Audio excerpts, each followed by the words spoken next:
fuck it. I'm just gonna go on. Hello, everybody. I just completed a 119-hour marathon of the Resident Evil series. That includes 0 through 8, all of the remakes, the OGs, and Revelations 1 and 2. I've completed all the DLCs as well. I've never done a Resident Evil tier list, at least a full one that I've shown on stream, ever. So I thought, why not, after this long-ass marathon, talk about how I feel about every single Resident Evil game. I think these are every single one of them. I think there is 31 games here. I'll have you know that I have not played every single game in the series. I have not played Dead Aim, Gaiden, Survivor 2, Survivor, Mercenaries 3D, or Deadly Silence.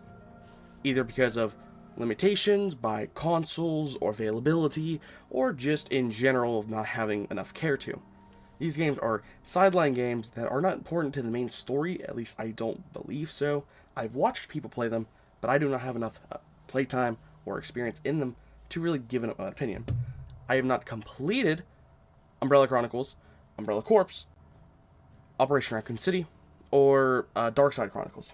However, I know enough about them to where I can say, yeah, I could probably rate them, and I don't think people will get too angry. Mind you that this is a subjective opinion, coming from somebody who plays games in certain ways, and our opinions are most likely not going to align on every single game. Don't worry, don't get hurt. It is going to be fine. I promise you. It's not going to be that bad, though I will have some opinions in here that you will probably dislike if you know anything about the series. However, I would like for you to watch us through and understand my opinions on why I put things here, and maybe in the comments, leave some counter suggestions if you think that something's good or something's bad, or why you think something should be higher. If not, what can I do? I'm not your dad. I think that was pretty good. A little rusty. I didn't have a whole good one, but I think that's fine. I think it's fine. But yeah. So I'm going to lower the music a tiny bit. If that's too low, tell me. I can get rid of this. I'm not going to keep this formulaic the entire way through, by the way. Thank you for the tip about Steam leveling. On a side note, I just used points to invest into seasonal badges since they gave XP. And went from level 8 to 15 with around 10k points. Wow, damn. Congratulations, man. That's crazy. Good job. Alright. So, like I said, I have a lot of opinions that, give or take, a lot of people are going to disagree with, or a lot of people are going to think, this should be higher, this should be lower, this should be up your ass. I don't fucking know. There's a lot of games where I have very strong opinions about for certain reasons. However, over the course of this marathon, I have opened my eyes a lot to say, this should be here, this has gotten some more points, this has gotten some points taken away, and I will obviously go over them. Also, I think I'm going to add another tier here, because we have S, A, B, C, D. I think I want to put another one, F. Add a row below. Yeah, we're gonna do F, and it's gonna be blue. That's not, huh? Oh, that's for D. That's why D's nuts. Oh my god, I made every 13-year-old fucking laugh. All right, this one, even though it has a bright sunny color, not sunny. I'm a fucking idiot. This is gonna be called the fuck off tier. This is the go fuck yourself tier. This is reserved for the worst of the fucking worst. I'm gonna go over these tiers real quick. I think everybody knows what the fucking S rank is. S rank is the fucking best of the best. It's the fucking meat and potatoes of the Resident Evil series. It's good, it's great, it's fucking awesome. You can replay it. There's gonna be, I'm not gonna have like set standards like, oh, this has 30 hours of replayability, this is going in S tier. It's just, if I feel like a game has enough, or at least I have, personal enough reason to, I'm gonna put it here, but it has to be the fucking top dog. A is just for a great game. It's a great experience. You know, I'm gonna put something. So we're gonna put.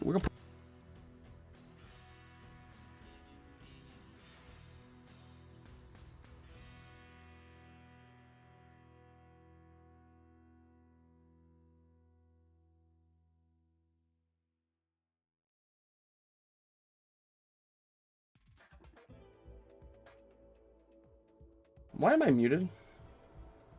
How long have I been muted for? How the fuck was I muted? What the fuck? Have I been muted this entire time? Did I do the intro being muted? Like 20 seconds? Motherfucker. Well, that's awesome. I don't know fucking how. Why did it auto-mute? What the fuck happened? Alright, whatever. Anyways, I don't know if you guys caught this. Fucking amazing. Anyways. The S rank is like a 9 to a 10 out of 10. It's the best of the best of the series. It's going to be the ones where I recommend you play it the most out of all of the games. A is for a great game. It's something that you can put it on and you're going to have a good experience. And maybe it's not a perfect game. There's a couple flaws, but overall it's fucking just fantastic. B is going to be...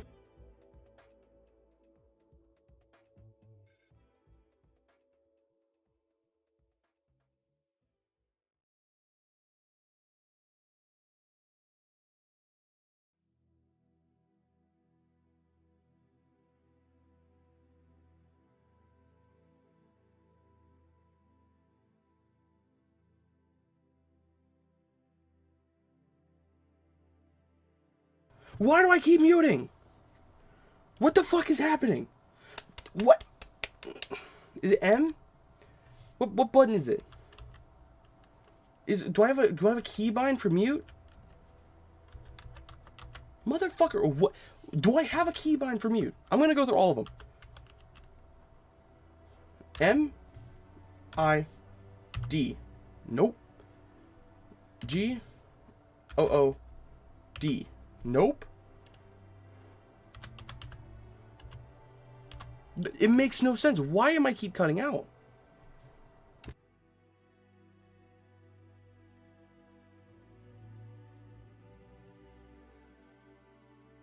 I know fucking why. It's because hold up. So, in my keybinds, dash is mute. Because I was like, I'm never going to use this fucking button. What am I going to use it for?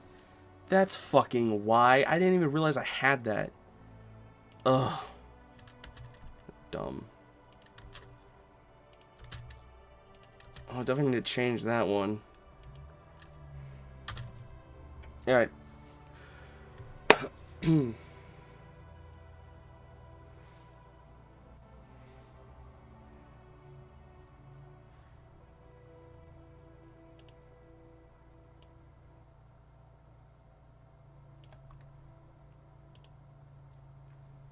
We're gonna go through again.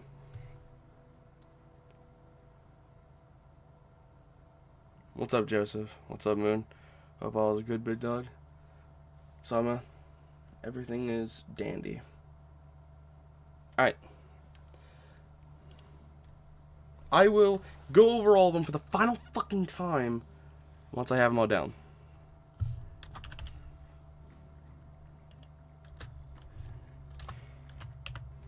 Whoops, I just put on caps lock. Alright.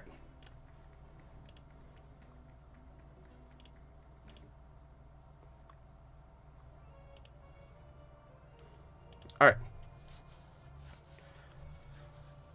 So, here's what the tiers are. First off, we have S for goated. Goated is just the best of the best of the series. It is the meat and potatoes of what makes a Resident Evil game a Resident Evil game. It is fun for the whole family, excluding maybe blowing a couple child's heads off. Don't think about that too much. But everything's like a 9 to a 10 out of 10.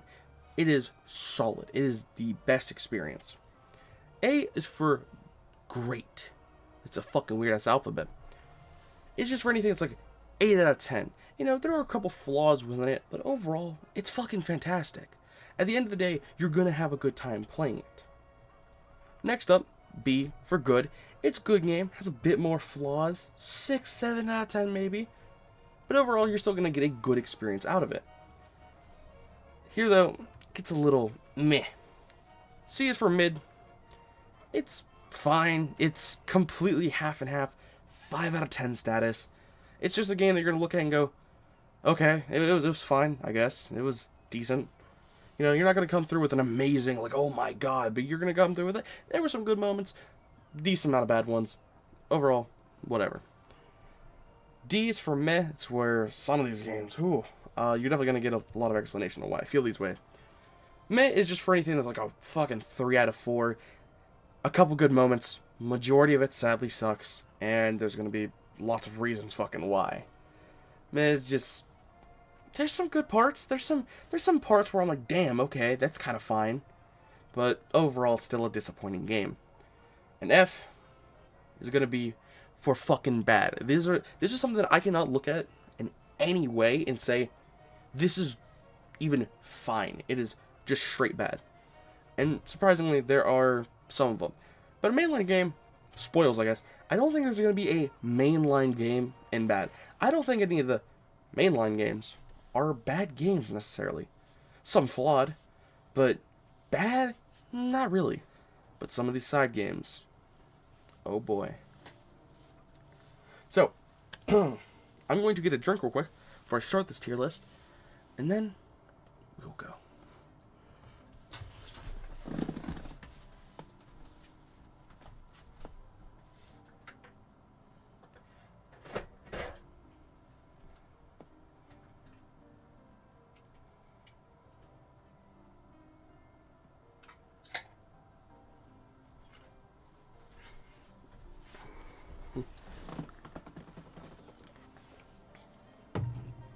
Alright.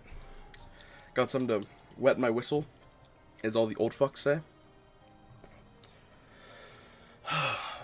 Okay. Playing RE4 on Wii on a Friday night. Damn, bro, it's fire as fuck. Hell yeah, man. Dog. Cool kid.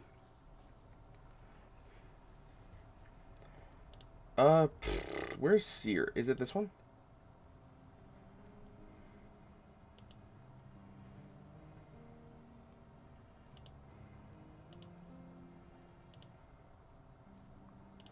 Alright.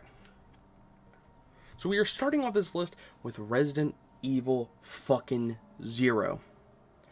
So, I don't know how I'm going to do this. I'm not sure if I'm going to put the game first and then explain it, but I think I'm going to talk about it, then I'm going to put my rating. So, let's start off. 0 has a lot of issues. It is the first game chronologically in the entire series. It's something that if you're going to do a marathon like I did, you gotta start with 0. However, even though it's the start of the series, this is not a game you want to play if you're new to Resident Evil, or if you even want to do this series chronologically, if it's your first time playing. Because this game is very mean to new players. Don't let the 0 in the first game fool you. It's gonna be a game where you're gonna get punished for not knowing the game. And this is a part of kind of bad game design. Not kind of, it definitely is bad game design. This fucking hair is pissing me off. I don't think a player should be punished with not having knowledge in a game. That is one of my biggest things I hate. However, there's a lot of positives about this game as well. But again, I think I'm going to go over the negatives first in this game. Especially this one. Because this is one that a lot of people have very mixed opinions on. You're going to find one player who thinks this game is like an 8 out of 10. And you're going to find another player who thinks this is a 2 out of 10. This game is incredibly divisive. It is not a game that you're going to want to start with at all. I always tell people, like, oh, I want to play this series chronologically. I want to start Resident Evil. Do not play the first technical game in the series. It's such a bad idea. Biggest issue? The fucking hookshot. I think I've heard plenty of people talk about this enough. I think everybody knows why. But if you don't know, the way Resident Evil works, at least Resident Evil 0 compared to the other old games, is that there is no item box. Item boxes in Resident Evil, if you fucking somehow don't know and you're watching this, what the fuck are you doing watching this? In earlier games, your inventory was pretty small and you couldn't really exactly get rid of items anytime you wanted, so you gotta go to the safe room and put the items in. You know, let's say you have a shotgun you don't have any ammo for, put that bitch in the item box. However, 0 changed that. For the worse. They thought, okay, we'll give you 2 players now, 2 characters, 12 spaces of inventory total, but you're gonna lose your item box. Now, doesn't sound like that bad of an issue. I can drop items whenever I want? Hell yeah. Here's the problem. The hookshot is an item that you get in the first, like, hour of the game. You use it, like, 2 or 3 times within the first 4, and then you drop it and you're like, I guess I never have to use this again. And then hours later, like 3 hours later, 2 hours later, something like that, the game requires you to bring it. So now you have to go from here, go all the way back to where you came from, wherever you dropped it, grab it, come back while there's new enemies that replace the old enemies, so you can't clear out the area, the mansion, and just get on by. New enemies, monkeys, will spawn, and they will hit you. You gotta waste ammo for it. It's something poorly made, and if you're a new player, you're not gonna know about this. A new player is not gonna know about the hookshot and how much you need it.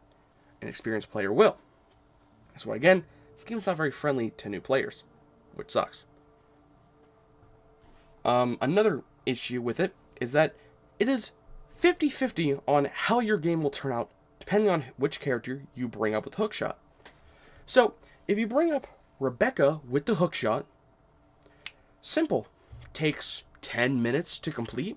You just go up there, you mix the fucking serum or whatever the hell you have to do, bring it back down, boom, you're done. 10 to 15 minute segment, maybe 20 if you're really taking your time. Very easy, very simple. However, the biggest mistake that you can make, and you don't know this by the way, new players not going to know this. If you bring up Billy with the hookshot, good fucking lord, I pray for you. Your experience is going to go from like this high to just drain. Because now, you have to run back with Rebecca all the way back to get some fucking random area, grab this fucking random thing out of nowhere, bring it all the way back, and it like doubles the fucking time. I think it's like 45 minutes you have to spend, or some shit like that, if you take Billy up there. It is incredibly annoying. And it dampers a lot of people's experience with this game majorly. And it sucks. I think Zero is a great game, but there are some fucking design flaws like that I just can't ignore. I think this game is probably the most underrated OG in like the series. I do think a lot of people put it a little too low from where I'd put it. But what are some positives about this game? Well, I'll tell you much. I do like the characters. I think Billy is an interesting character that I would like to see explored in a remake. I think, improving his character and his storyline and his dialogue really make you like this character a lot more. But even for a one-time appearance, he is... goddamn, he's pretty good. I don't think he's that bad of an experience. Rebecca, she actually gets a lot of character development, surprisingly. Rebecca gets a shit ton of character development. But I'm going to kind of transition into the one game. It gets ruined in the next game, and this is kind of what I have an issue with. They build her character up so much in Zero. She starts off as this, what the fuck is it called?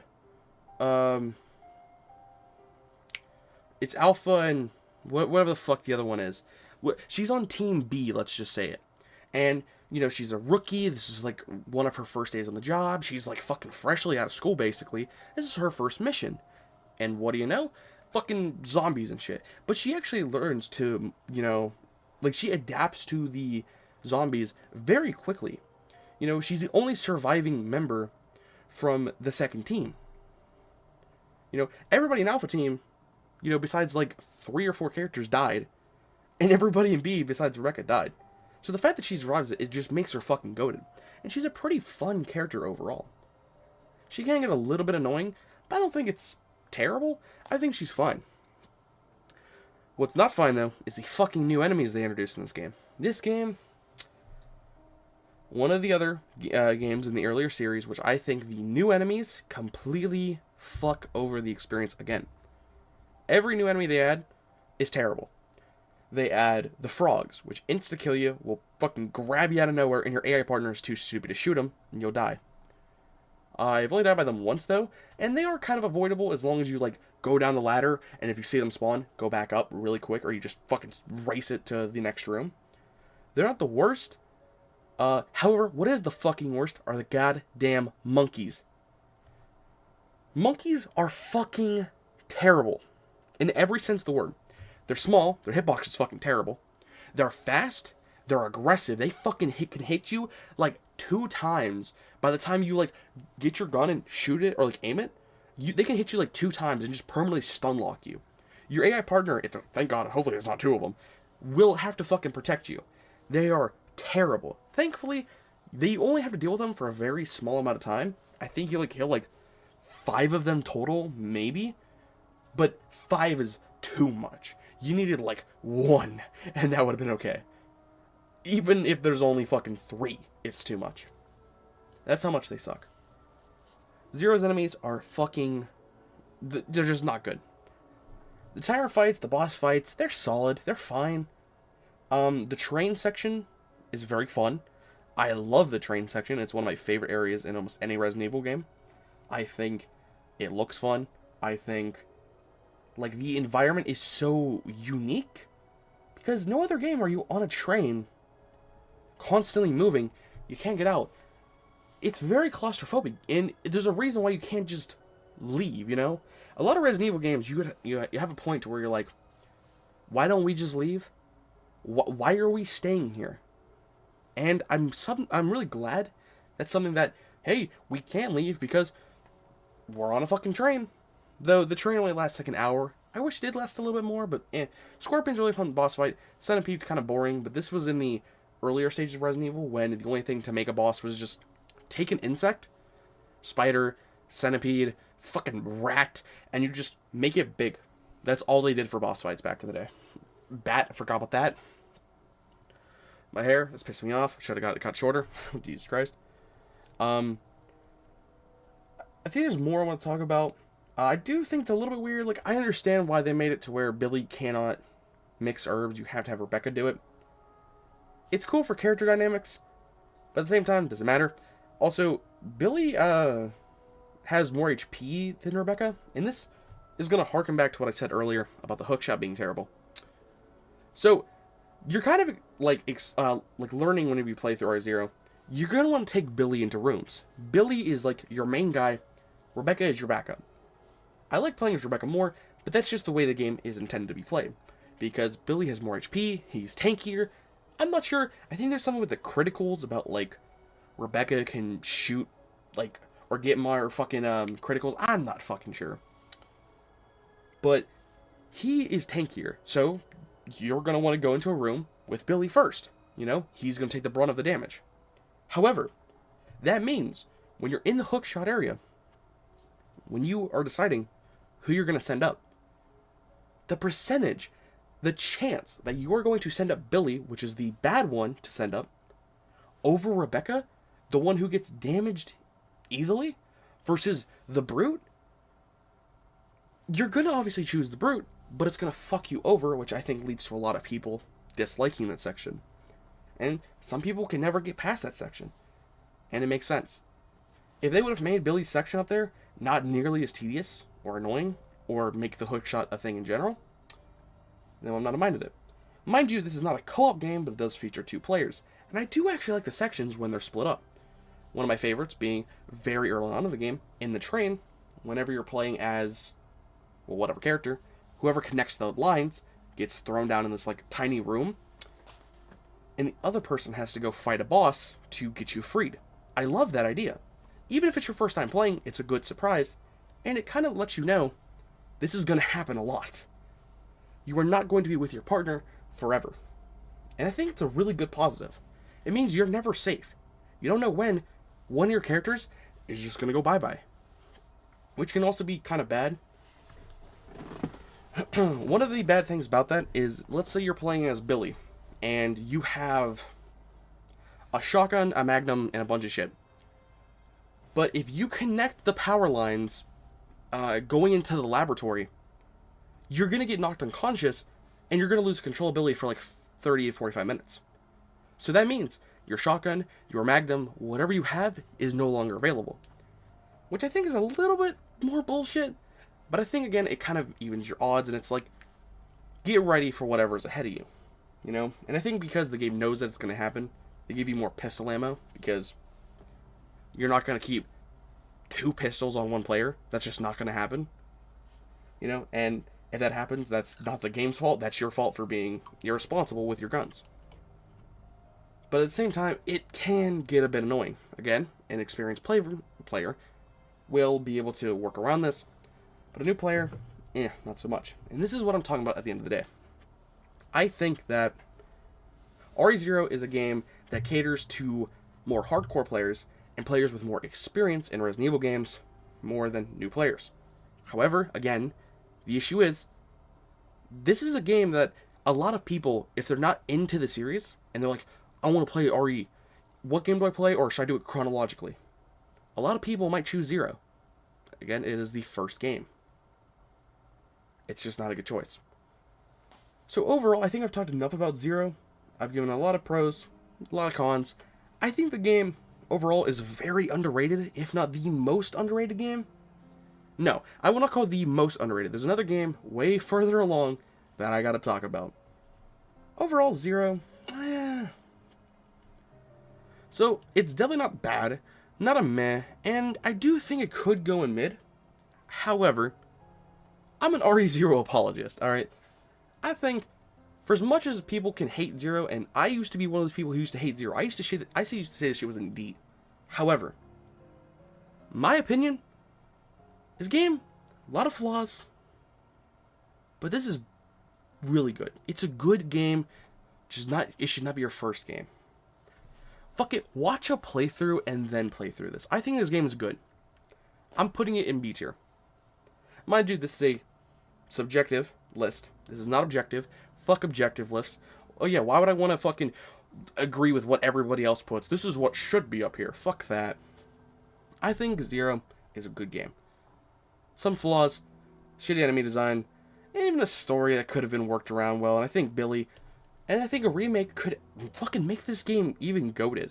I genuinely think that Zero is so unique, fun, and entertaining that I think if it were to rework majority of the negatives, hookshot, some enemies, the fucking way you drop items, they were to make like a remake of this, I think, maybe not goated, I think it could be a great game. Truthfully. I think this game could be fucking 8 and 9. Hell, maybe if they nail it, shit, 10 out of 10. Why fucking not? But overall, because of its flaws, because of its kind of like the way it fucks over newer players or somebody who's not experienced, that's just bad game design. Shouldn't punish players for being new or from not knowing the game. Oh, fuck. I think it's a good opinion.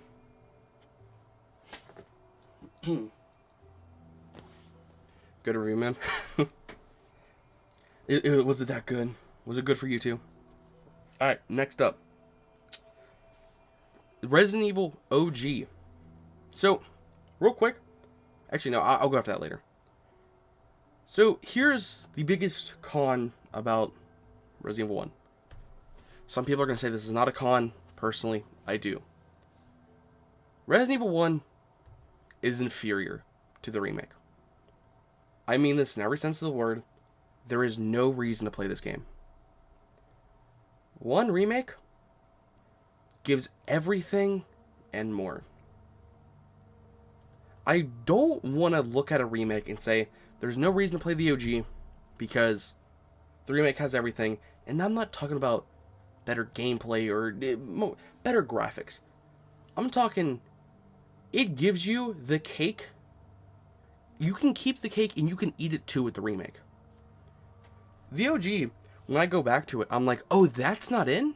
Oh, fuck, damn. Oh, that's not in? Oh, fuck. It's not a bad game by itself, but when I'm looking at everything and I'm thinking, should I play this game? And how does it, compare to this game? I have no reason to play this. Of course, I still will, because I think the game, it has enough differences from the remake to make it playable. However, everything the remake did improved it. So you're going to an inferior version and you're playing it, and it feels the same, but it feels gutted. It feels like, oh, damn, I wish this was here, and I wish this was here. And it's really hard to rank, and I don't want to pick one thing and say, yep, this is why it's fucking dog shit, or this is why it's good. But there's just something about this that I'm like, it's just not one remake. It just feels like all of the gameplay elements was just stripped away. Unlike a 4 and a 4 remake, where the OG has plenty of reasons to keep you playing and to go back to the OG, 1 just doesn't do it for me. RE1 OG is nostalgic and it's a different vibe. I'd say yeah, and maybe more nostalgic, but I can't let nostalgia blind me on this. And because mostly I don't have a nostalgia for RE1 either. You know, RE1 is not one of the games I have nostalgia and I look back and I'm like, ah, the good old days. RE1 is just a fine game that sadly, but also happily, got improved because of the remake. But if I had to compare them, I do think, overall, this is still a good game. And this might be a game I don't have to talk that much about, because a lot of what I have to talk about is in the remake. There's not too much about this.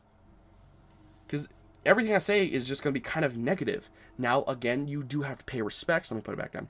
You do have to pay respects because this game created the series. This is Resident Evil. Fuck the remake. This is Resident Evil. However, a lot of people haven't even played this version. A lot of people probably don't even know about this. A lot of people probably think that the remake was the OG. And that's just how that is. I think this is a good game.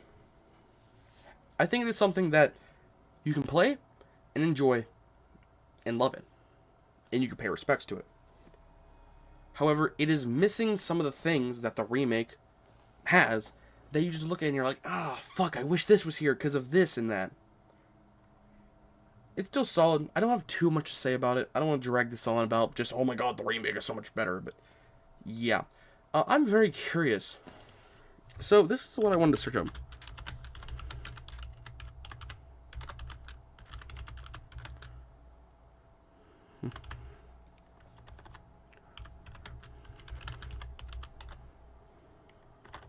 Spelled it wrong.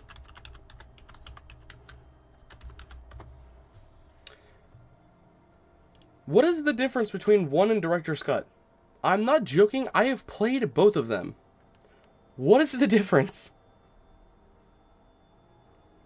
Which originally appeared in the first RE release, standard difficulty, weapons and ammo. Okay.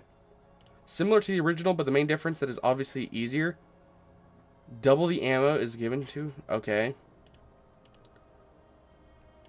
Key items in different spots. There are enemies take more bullets to go down. Sometimes they inflict more damage than you. When you beat the game with the best ending, you receive infinite Cold Python. So if you buy the Director's Cut copy, you'll get the most modes. Okay, well that kind of makes my opinion easy. Let's just, yeah, I'm going to fucking Reddit real quick. Added auto aim. There's a beginner mode. It got an arrange mode. Different soundtrack. Okay. Well, this is very easily. Director's Cut is easily better. And I didn't know half of this. I played Director's Cut like 3 times. I've played RE1 OG. I could not tell the difference. But Director's Cut, it's the same game as 1, but it gives you more modes. So, Director's Cut's obviously better. Also, I had to add Director's Cut to this list because, for some reason, this list just did not have Director's Cut, even though it is its own release.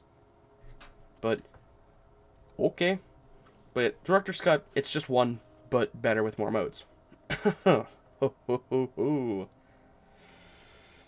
Oh boy, Resident Evil 1 HD / remake. This game is going to be the first S tier, and I'm just going to say it outright. This game, I used to underrate this game. I used to say, even though it's the OG, it's okay, it's good, but I'd rather play 2 remake, I'd rather play 4, or one of the other action games. But I've been growing over the years to appreciate 1 remake. Number 1, there is so much fucking content, surprisingly. Let's just talk about how good of a remake this is. It takes everything from RE1 OG, improves it, makes it 10 times better, adds features, adds enemies, adds areas, adds fucking everything. Better voice acting, better, literally, you name it, it's better in the remake. That's why it's so much better than the OG. That's also why, sadly, it kind of makes the OG, you know, a little outdated in terms of that. Like, you can look at a 2 OG and a 3 OG and say, it's quote-unquote outdated, but there are enough things to make you come back because there's only something that 3, especially 3 OG can deliver. Same thing with 2 OG. Remake has everything that the OG could not deliver on. Or at least that it didn't have the expectations to deliver on. Maybe that's how I should word it. 1 OG didn't know what it had to do to be that great. 1 remake realized what it could do, did it, and it might just be the best remake to date. It is fantastic. Lisa Trevor? I guarantee 50% of the Resident Evil fanbase doesn't even know Lisa Trevor wasn't even in 1 OG. I guarantee they think, oh, she's always been there. It's crazy how much a new character can impact the lore and the characters. It's just so good. The whole Lisa Trevor shit, the whole Trevor family, amazing storytelling. The puzzles, which I really haven't talked about the puzzles, and that's something I should talk about in the Zero segment. I'll tell you, this game has probably my favorite puzzles out of the entire series. I think the puzzles are fun. They're not ridiculously difficult. They're kind of stupid sometimes, but they're all fine. You get there's 8 different endings, or I think there's 10, but a lot of them just copy and paste kind of with one character's dead and one character's not. But 10 different endings is 10 different endings. You get 2 full campaigns, kind of. You get 2 full characters with 4 costumes each. You get fucking what the hell's it called? You get the self-defense weapons. You get the self-defense weapons, which is a brand new addition, which is crazy good.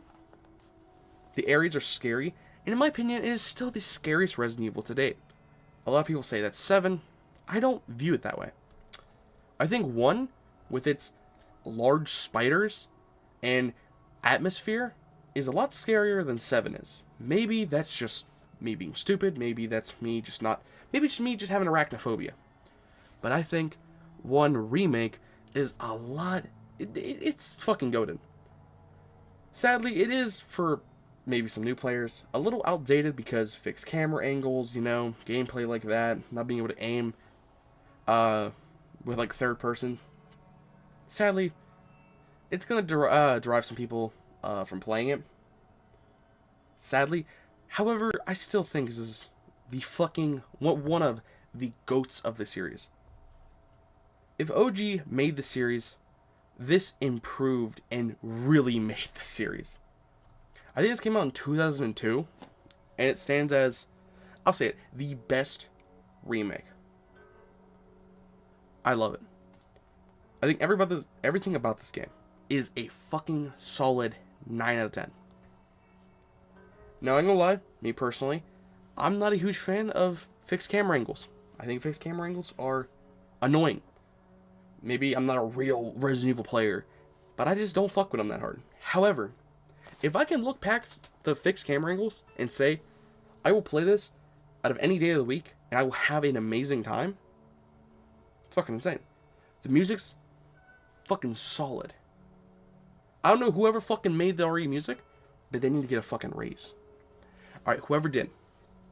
I don't care if it's fucking 20 years later. Give them a fucking raise right now. I think 1 made a name for itself. So many people realize that this isn't even the fucking OG. I think it deserves a solid S tier.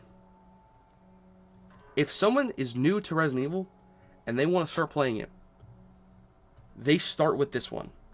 As long as they are okay with fixed camera angles. They play this game. You need to. This is the epitome of what Resident Evil is. I hate that term that gets thrown around a lot. This isn't a real Resident Evil game. This doesn't have this and that. That's not a real Resident Evil game. Resident Evil is whatever. This is something people are going to point to, but they have a good reason for it. 1 remake is Resident Evil. Now, some games might do it better. Maybe better games. But at the end of the day, this is truly what made Resident Evil Resident Evil. Next. I'm going to take a drink after every one of these.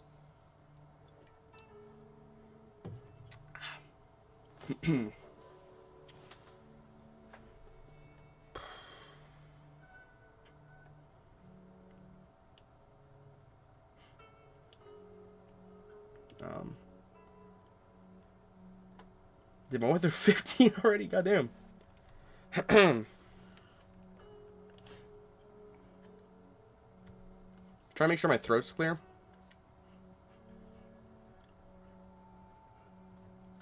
Two OG. Now, 2OG is one of the games that I'm more new to. I didn't have a PC, and I didn't have like a GameCube or an N64 to play this on. So, only a couple months ago, it was my first time playing this game. I think it was September of 2024, yeah. It was my first ever time playing RE2. And I've played it 4 times since... 5 times. It's like 4 or 5 times I've played it. And I say, I understand why everybody fucking loves this game. A lot of people say this is either the best game or like top 3. And I do understand it. I think this game, for what it's worth, took the idea of what RE1 was and expanded on it, again, in every way. But this was before the remake, so it still has like the really old graphics. This is like OG. You know what I mean? There's a lot of scratches that 2OG has that 2 remake cannot itch. 2OG, number one, the biggest thing I can say that I love about is the zapping system. So, if you guys don't know what 2 zapping system is basically the way it works is, let's say you're playing as Leon A, and there's Claire. Actually, the way the system works is, if you play as Leon A, you will unlock Claire B. So, you get 2 campaigns kind of in one, or to get a full campaign out of it, you must play as both characters. Leon and then Claire, or the opposite, Claire then Leon. However, what makes this game shine, even better than the remake, is that in the OG, let's say there's a magnum on the ground. If Leon picks that up, Claire will no longer have that. Let's say there's an herb that you pick up with Claire. If you pick that up on her A scenario, Leon B is not going to have that. So you kind of have to think, damn, did I fuck myself on my first playthrough because I grabbed too many items? Huh. And it makes you realize, and by the way, it's not like every single item. There are some items that replenish just in case that happens. Like, oh, she's my first playthrough. My bad. I just used every single green herb in the game. They'll still add a couple other ones just to keep you, like, good and kosher. But you're not going to have the extra supplies. There's a moment in RE2 OG where you're in the basement, and there's an option between getting a SMG or getting extra item pouches. And that moment is one of the very few instances where you're like, huh, okay, which one do I choose? You pick it, and then maybe you're like, oh, I'm uninformed. You go to pick up the other one, and it's like, I should leave this for Claire. And then you think to yourself, oh shit, is Claire not going to have these items? What if I used this ammo here? And it makes you think, like, damn, and mind you, the B scenario is harder than the A scenario. So you have to think about that when you're getting through and you're like, damn, I got 200 bullets. This is easy. Not knowing you just fucked yourself for the B scenario. Now, again, it kind of harkens back to what I said with Zero, where, okay, well, it's kind of rude for uninformed players, but I think, in my personal opinion, 2 gives you enough. Even if you fuck up and you didn't know that, they still give you enough items to get through the second scenario, but it's gonna be rough. But RE2 was made for multiple playthroughs. There is 4 ways to play the game, kind of. Leon A, Claire B, Claire A, Leon B. Plus, plethora of side modes. You got Tofu mode, 4th Survivor. So 4th Survivor is just a series where you're just running through a bunch of areas with a bunch of enemies, killing them, trying to get to your extraction point. It's run and gun, kill everything, and try not to die. However, one of my favorite side modes, if not my favorite besides Mercenaries, is Tofu Survivor. And the cartoonish there, whatever, I can't fucking English, is that you're playing as a giant block of fucking tofu, knife only. It is such a fun... This is like... I'm about to reference the terrible video. This is like the soul of Resident Evil. It's fucking goofy. You know? Oh, what's Resident Evil about? Oh yeah, I'm playing as a fucking giant stack of tofu fighting zombies, trying not to fucking get eaten. It's goofy as shit. And I think Resident Evil nowadays does lack the goofiness. Kind of. I'm not saying the fucking dog shit video, oh, Resident Evil soulless now. Fuck that video. But I'm saying there were certain things that they put in the old games where like, this is just Resident Evil. This is just dumb. And I wish they had a tiny bit more than that. The goofiness is still there. The corniness is still there. It's something that I wish they dabbled a little bit more into. But 2OG, goddamn, it's just such a fucking solid game. Leon's fun. Great character. Claire's great. You know? Sherry, she's tolerable. She's, annoying. The Ada spin, great twist. I love what happens. The voice acting's fucking best. Mr. X on the side B scenario, oh my god. Dude, Mr. X on side B is fucking amazing. Never knowing when he's gonna pop out and just surprise the fucking shit out of you is one of the best experiences you will have in a Resident Evil game. Just walking through a hallway, then all of a sudden he just fucking busts down the door and he's like, "What's up, bitch?" Scariest shit ever. That is so fun. And especially if you're a new player, not knowing where he is, oh my god. It's fucking solid. 2OG is a game I didn't have any care for. I mean, I always wanted to play it, but I didn't have a PC. But now that I've played it, I gotta say, holy fucking shit, bro. It's so solid. It is so good. It's something that I wish was ported to consoles so that more people could experience it. Plus, I didn't even talk about fucking range mode. There's a whole other mode in the game, where I'm pretty sure they just throw you more enemies and shit like that. There's, there's 3 difficulties, a range mode, game modes, tons of shit for you to explore. If I had to look at a game and go, hey, what is Resident Evil? I'd also look at 2. Sometimes even more so than 1. But what are some negatives about it? Well, sadly, again, this is one of the ones where I do say, even though it is older and outdated in my opinion, maybe I'm wrong about this, outdated doesn't mean bad. It's not expired. It's just dated to where the point of the controls, the graphics, the whole thing of it, it is an older game. Doesn't mean, oh my god, it completely ruins the fucking experience and you can never enjoy it. It just means that there are some aspects that you might not enjoy. And this game does have some of that, sadly, Like I said, graphics, third person, the way the tank controls works, it is kind of in terms of the controls like that. But just kind of the clunkiness of Resident Evil in general on the older series. While I do not think that makes it bad, even if it does take away a couple small fucking points of it, do I think that's, it's, severely bad? No. I think 2 OG is still a solid experience. However, I might get a lot of hate for this. I don't know. I don't care. Because again, this is a subjective list. I'm going to put it in great. I think it is a great game. But do I consider it top 3 material? I don't think so. I love it. But I like 2 Remake more. And that's where it might get a little dicey, because a lot of people have strong opinions that 2 OG is not as good or is way better than 2 Remake. However, let me transition into 2 Remake now. 2 Remake takes a lot of things from 2 OG and expands upon them, but also holds back in some regards as well. One of the biggest issues with 2 Remake is the fact that Side B is just not that well done. Yeah, it changes a little bit and alternates some stuff, but it doesn't feel like your choices matter. You're not going to pick up a herb in Leon A. It's not going to affect Claire B. That's just not how that works. The only thing that changed in the Side B scenarios is a couple item placements, a couple enemies, puzzles, and the final boss fight. That's it.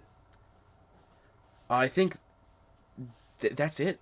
And it's supposed to be compared to the OG, it's just, ugh. Now, mind you, in 2 Remake, Side B wasn't even supposed to be there. Side B was never meant to be a thing. I'm glad it was. I really fucking am. But side Bs were just, like, added at the last minute. So I am glad they are at least a thing. Doesn't mean I can't be disappointed with them. However, that being said, just because there's one negative does not mean it's automatically worse. And I think, from the way this game plays, the graphics, the new things it does add, make this game so incredibly enjoyable. As someone who'd never played the OG, and his first taste of RE2 was the remake, and now going back to the OG, I still love the fucking remake. I think the characters are still as great as ever. The gameplay, in my opinion, is way better than 2 OG. While the OG does have to suffer from, again, the camera angles, the fixed camera angles, you know, not being able to aim your guns correctly, and some annoying segments, kind of. I think 2 Remake is more cinematic, it's fucking fun to play, it looks good, over the shoulder is so appreciated. You know, I think it keeps majority, not all, but majority of what made OG2 so well. Or so good. And I do think it is better. I think the unlockables are really fun. They kept Tofu. They added Ghost Survivors as free DLC. The only thing I would genuinely say was a big downgrade was the music. The music in 2 OG is fantastic. The music in 2 Remake, besides this song that I'm listening to right now, sucks dick. I didn't even pay attention to the music in 2 OG, or in 2 Remake, because I was like, wait, there's music playing? Oh, okay, whatever. When I walk into the main hall of the RPD in RE2, I feel like, holy shit. Like, I'm ready to explore this place. It's something, you have to listen to the music. I'm gonna fucking play it right now. I'm playing the music right now. This isn't it, but this is just one of the songs from RE2 that's solid. The one, listen to this shit. You know, probably listen to it, you're like, whatever, it's fucking music. But then you listen to this one.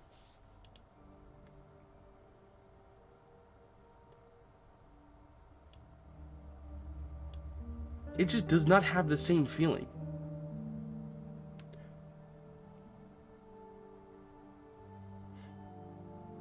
Again. There's just something about it that I will say that the music is oh my god, it's such a downgrade. But because of how it keeps majority of things, Mixed Rex feels like way more of a fucking nuisance now. The way the gameplay works, the gameplay is just being fired, the replayability. I do love 2 Remake, and I do love it more. You know, they kept, like I said, 90% of what made the OG great, just with missing a couple marks. But I think it's goated. Now, do I consider it better, the 1 OG? Because, mind you, I am doing these in order of the list as well, because I don't like when people do that, or when they don't do that. You know, oh, this one could be fucking anywhere in here. Like, no, I want to do these in order. So here's the thing. Again, it's subjective opinion. I like over-the-shoulder gameplay more. And a negative that people might give this game is that they think zombies are too tanky. Zombies will take 20 bullets and not die. You have to shoot them how many times in the head? That's what I love about this game. See, instead of feeling arcadey, 1 OG, 2 OG, 0, they feel arcadey. It's really weird to describe it. Maybe I'm just stupid. But to me, they feel like, kind of, like I said, arcadey. They feel like older games. 2 Remake feels more realistic. It feels like when I'm shooting an enemy, a zombie, that motherfucker ain't getting worried at all. But they don't do it like Revelations 1. They still get stunned. You shoot them in the feet, they'll stumble, so you can run past. Shoot them in the head, you might get a critical. You might just knock them over. Shoot them in the hand, well, now they can't grab you. There's strategy to it, just like Dead Space, and that's what I love. In 1 Remake, there is kind of some stuff there, even in the older ones, even 0. But I don't think they do it as well as 2 Remake. And mind you, I'm a motherfucker who says gameplay comes first. You can give me every ingredient to a good game. But if you make the gameplay not that great, I'm not going to have that much fun. Or at least I'm not going to have as much fun. And in my opinion, I love the gameplay of 2 Remake more than 1 Remake. Mind you, these opinions don't really matter that much, considering that they're both in S tier. But when I have to look at them, I love playing 2 Remake a lot. Maybe not a lot more, because I think I love the replayability of both these the same amount.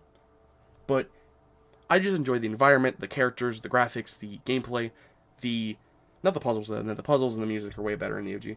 But these two are very close. If I were to say these two could swap maybe one day in the future. And I'd be like, yeah, makes sense. Both of these games belong in S tier. I think everything RE2 Remake does is fantastic. Alright. Next up. No. Oh no. So, this is my first game where... I said it before that this might be a little controversial. I think this is my most controversial opinion. No, definitely not. Again, that's coming later on. This one. So, Resident Evil 3 OG. It's the same way with RE2 OG. I just played these for the first time back in like September of 2024. Now, how do I feel about 3 Nemesis? I like it. But I don't love it. See, out of the remakes, and out of the OG, nice RE3 music, by the way, one of the things I've held dearly is that 3 is the worst out of the trilogy. I hate saying it, because I feel like I'm disrespecting 3,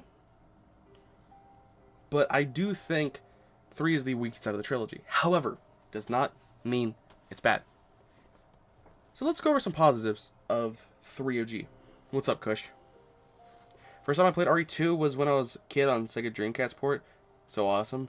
I never played it on Dreamcast. I can't believe it was even on Dreamcast. So, one of the favorite things I love from 3 OG is the options. The QTEs, let's say. The events. I don't know what the fuck you call them. But the game, let's say you're running away from something and you go into a room. And then Nemesis appears. It'll give you 2 options. Fight Nemesis, or get the fuck out of there. Either one will not change the story drastically, but it will change how you encounter or how you're going about what you're doing. You know, so running away means you save an ammo, you're getting the fuck out of there, but if you stay and fight Nemesis, you get some gun parts, you know, for later on in the game, they will help you. And there's a couple other choices. I'm not going to go too in-depth with them on, like, oh my god, this is this and this is that. But some of them will change how you play. Some good, some bad. Or at least some better than others. It is something that... I'm not going to talk about that yet. But, yeah, I think 3 is really good in the department of choices. I think the crafting system is absolutely fucking amazing. I love the idea that the more you craft one kind of item, the more ammo you will eventually get. So whenever you first craft handgun ammo, you'll get 15 bullets. But if you keep doing it over the course of the game, you'll make 17, then 19, and then if you keep doing it, then you'll get enhanced handgun ammo. Same works for shotgun. I don't know about enhanced shotgun, but it goes from 7 to like 8 to like 10 or something like that. It's somewhere around that. And I love that. I think having this like built-in game like leveling system for your items or for your gun ammo is just so fucking cool. I don't think a Resident Evil game has ever done it since.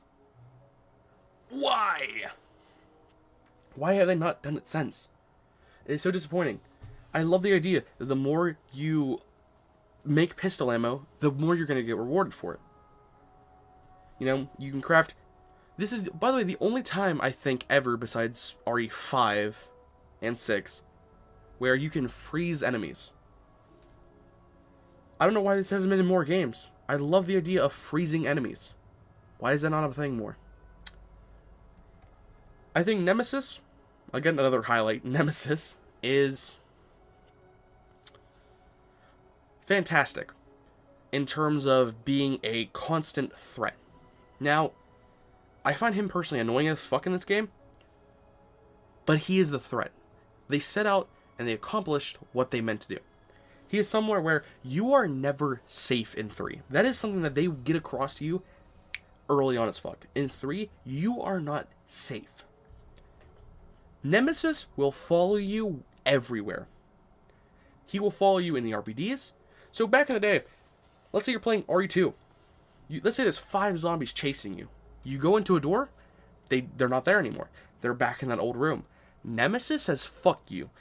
Oh, you're getting chased by Nemesis? You open that door, he follows you. He's not letting you go. He's a threat. He is something that you will constantly think about in the back of your head going, oh shit, is he gonna appear? When is he gonna appear? Do I have enough ammo to deal with him? Holy shit. There's so much to it, and I fucking love it. However, I do have a couple issues with this game. Number 1, I don't think Nemesis is exactly worth killing. I think killing him can be a little bit tedious and really annoying. Like, I died like 12 times trying to get him just on the first stage. Or like the first time you fight him. I think I spent like an hour and a half fighting him for the first like 2 stages, and I was like, yeah, fuck this. I just don't want to kill him anymore. And what you get is very minimal at that time, so it feels like you're just not getting rewarded. And it feels like you're getting punished. You will get it rewarded later on, but that's later on. That's not now. But overall, if you keep doing it, yes, it is extremely worth it, especially when you get the upgraded shotgun and the 3 first aid sprays, and the upgraded pistol. But at first, it's not rewarding at all. And early on in the game, mind you, is when you need your supplies. So it's a lot of risks in the beginning of the game that may or may not pay off later on in the game. I think Carlos is fine, though I like him way more in the remake. And the Nemesis can be really fucking annoying. This game also suffers from bullshit dodge. I hate the dodge in this game. Just like I hate it in Revelations 1. I'm like, why not just make it a button? Why not just make it a button? Why did it not have to have a button? I don't like that. Give me a dodge button. There's like 2 buttons that aren't getting used in 3OG. Let me use them. Also, at least on the GOG port, there is no options. There is no, like, oh, I want to go, like, change my run button to this or whatever. I don't think that's an option. Anywhere. Which is ridiculous. It's in 1. It's in 2. Why isn't it in 3? It's just weird. So, I mean, that's kind of an issue, but it's not that big of an issue. It's just something that you gotta think about and be like, yeah, it is kind of weird. Oh, my biggest issue is that I think it's the second to last boss fight. In my opinion, this is a boss fight that is horribly shown and horribly designed because it is so dumb. So, let me show you guys. No, let me show you guys what I'm talking about. It's only work good if I show you. Fucking, why am I not signed in? I don't know.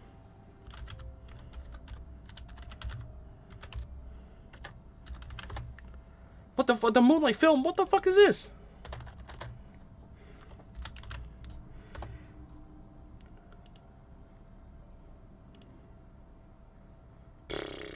Where is? I think it's early as fuck. Is it 4? Nah, it's definitely later. It's like 6.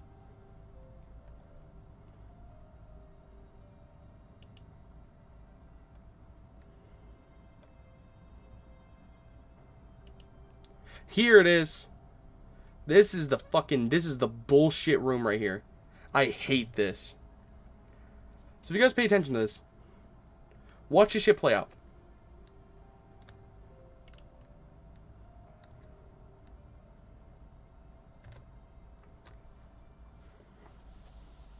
So Nemesis is chasing you. You dodge.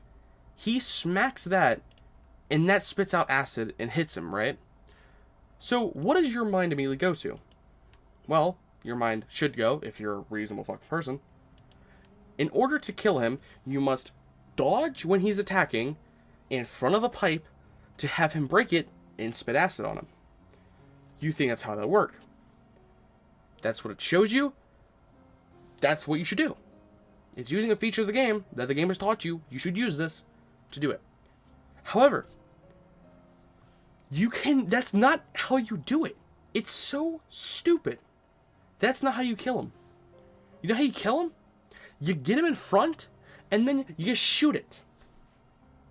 The reason why I say this is poorly designed is because it could have showed the player's skill by having them dodge in front of it. Him hits it, boom, done. It shows it in the cutscene, and that's how you do it. But instead, you just shoot it? What? It's just so dumb. Now, it would have been okay if you could shoot it and you could dodge it, but you can't dodge it all and have him hit it. I have to ask, why? Truthfully, I don't know. In my opinion, it's a very weird boss fight, which I'm not sure why they did it, but fucking whatever. But it's just weird. Does that make it necessarily bad? No. It's just one of the things that I'm like, makes no sense. It's badly designed. But overall, 3 has a lot of content. I know there's multiple endings, I'm pretty sure. There's like 8 different epilogues that make you have to play through the game like 8 times to read them all. I think I only have like 2 or 3 done. Also, yeah, why is there only 2 difficulties? Why? In RE OG, or RE2 OG and RE1 OG, I'm pretty sure there's 3 difficulties. You unlock, it's easy, normal, and hard on the OG, and then on 2, it's OG, it's fucking goddamn, it's easy, normal, and then once you beat the game, you unlock hard mode, and side B is the hard mode.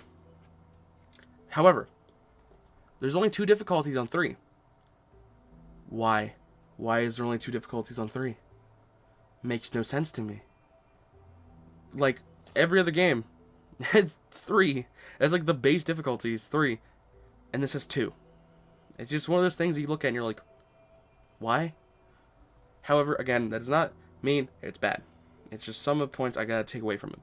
Mind you, I do think I'm being a little bit harsher on this game. Even though I'm giving it some praise, and I don't think it's bad, I feel like, discrediting it a little too much.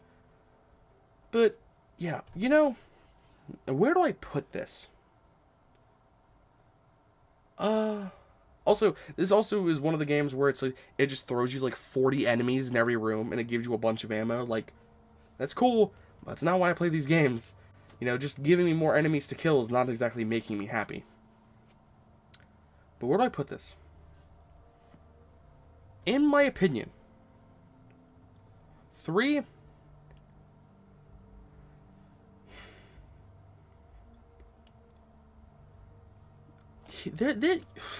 You have a reason to play 3. There's things that in the remake you cannot get. The remake is something that is just, we'll get about that later. 3 OG is something that you are only going to get this experience if you play this game. Unlike 1 OG and Director's Cut even. I'm going to put it here. This might be, I don't know if this is a bad take. Maybe people are going to hate me for it. I don't know. I think 3 Nemesis, I like 0 more. I said it. I like 0 more than 3 Nemesis. However, I think 3 Nemesis is better than Director's Cut in OG because in RE1 Remake, you have every reason to play that over 1. You don't have the same reason to play 3 Remake over 3. 3 is so unique that you have to play it to experience it, and you have to play it because Remake is just not gonna do the same for you. It's just not at all. Like, you can't compare it. Can you shut the fuck up, Train? Can you shut up, Train? Please. But, again, probably hot take. I do think 3 is a good game, but I don't think it's great. Again, subjective. However, something not a whole lot of people disagree on. 3 Remake. Alright, where the fuck do I begin with this mess of a game? Number 1. RE2 Remake was fine. No, let's go over every single remake. 1 Remake. Why was it so good, and why is it the best remake? Because it kept all of the content. Not only did it keep all of the content, it added some. It added a lot. Lisa Trevor, the extra game modes, a lot of just extra shit I'm not going to go into. It added a lot. Things that now have become staple. If they're going to remake one again, they have to include what one remake. If they remake one, they have to keep everything and add in everything that they added in one remake. If that makes sense. It's fuck, there's just so much shit. Oh my god. But what made 2 remakes so good? It did cut some content from the OG. However, what it replaced it with and the overall experience of it was so good that a lot of it you can still forgive. You can forgive Side B for not being fleshed out that well. You can forgive the plant. No, they kept the plant enemies. You can forgive the spiders not being added in and some of the areas being changed, sometimes for the better. That's what made the other remakes so good. What makes 3 remake good? Nothing. The gameplay, I guess. 3 remake gets rid of the clock tower. No, it gets rid of like 60% of RE3 OG. For $60, it gets rid of 60% of the content. What a fucking ripoff. Now, I have seen someone defend this, and I think they were completely wrong on it, where they have said that it makes up for the price because there's 5 difficulties, rather than the OG2 or the standard 3 or 4. However, when you add difficulties that do nothing but make you want to punch your fucking monitor over how dumb and how poorly made some of them are, then I don't think it truly justifies something. Just because you add 5 fucking difficulties does not mean you make up for the 60% of content you just fucking lost. What I would have liked is a full game and like fucking 3 difficulties, like 2 Remake did. This game, max, is like 5 hours. If you're taking your time.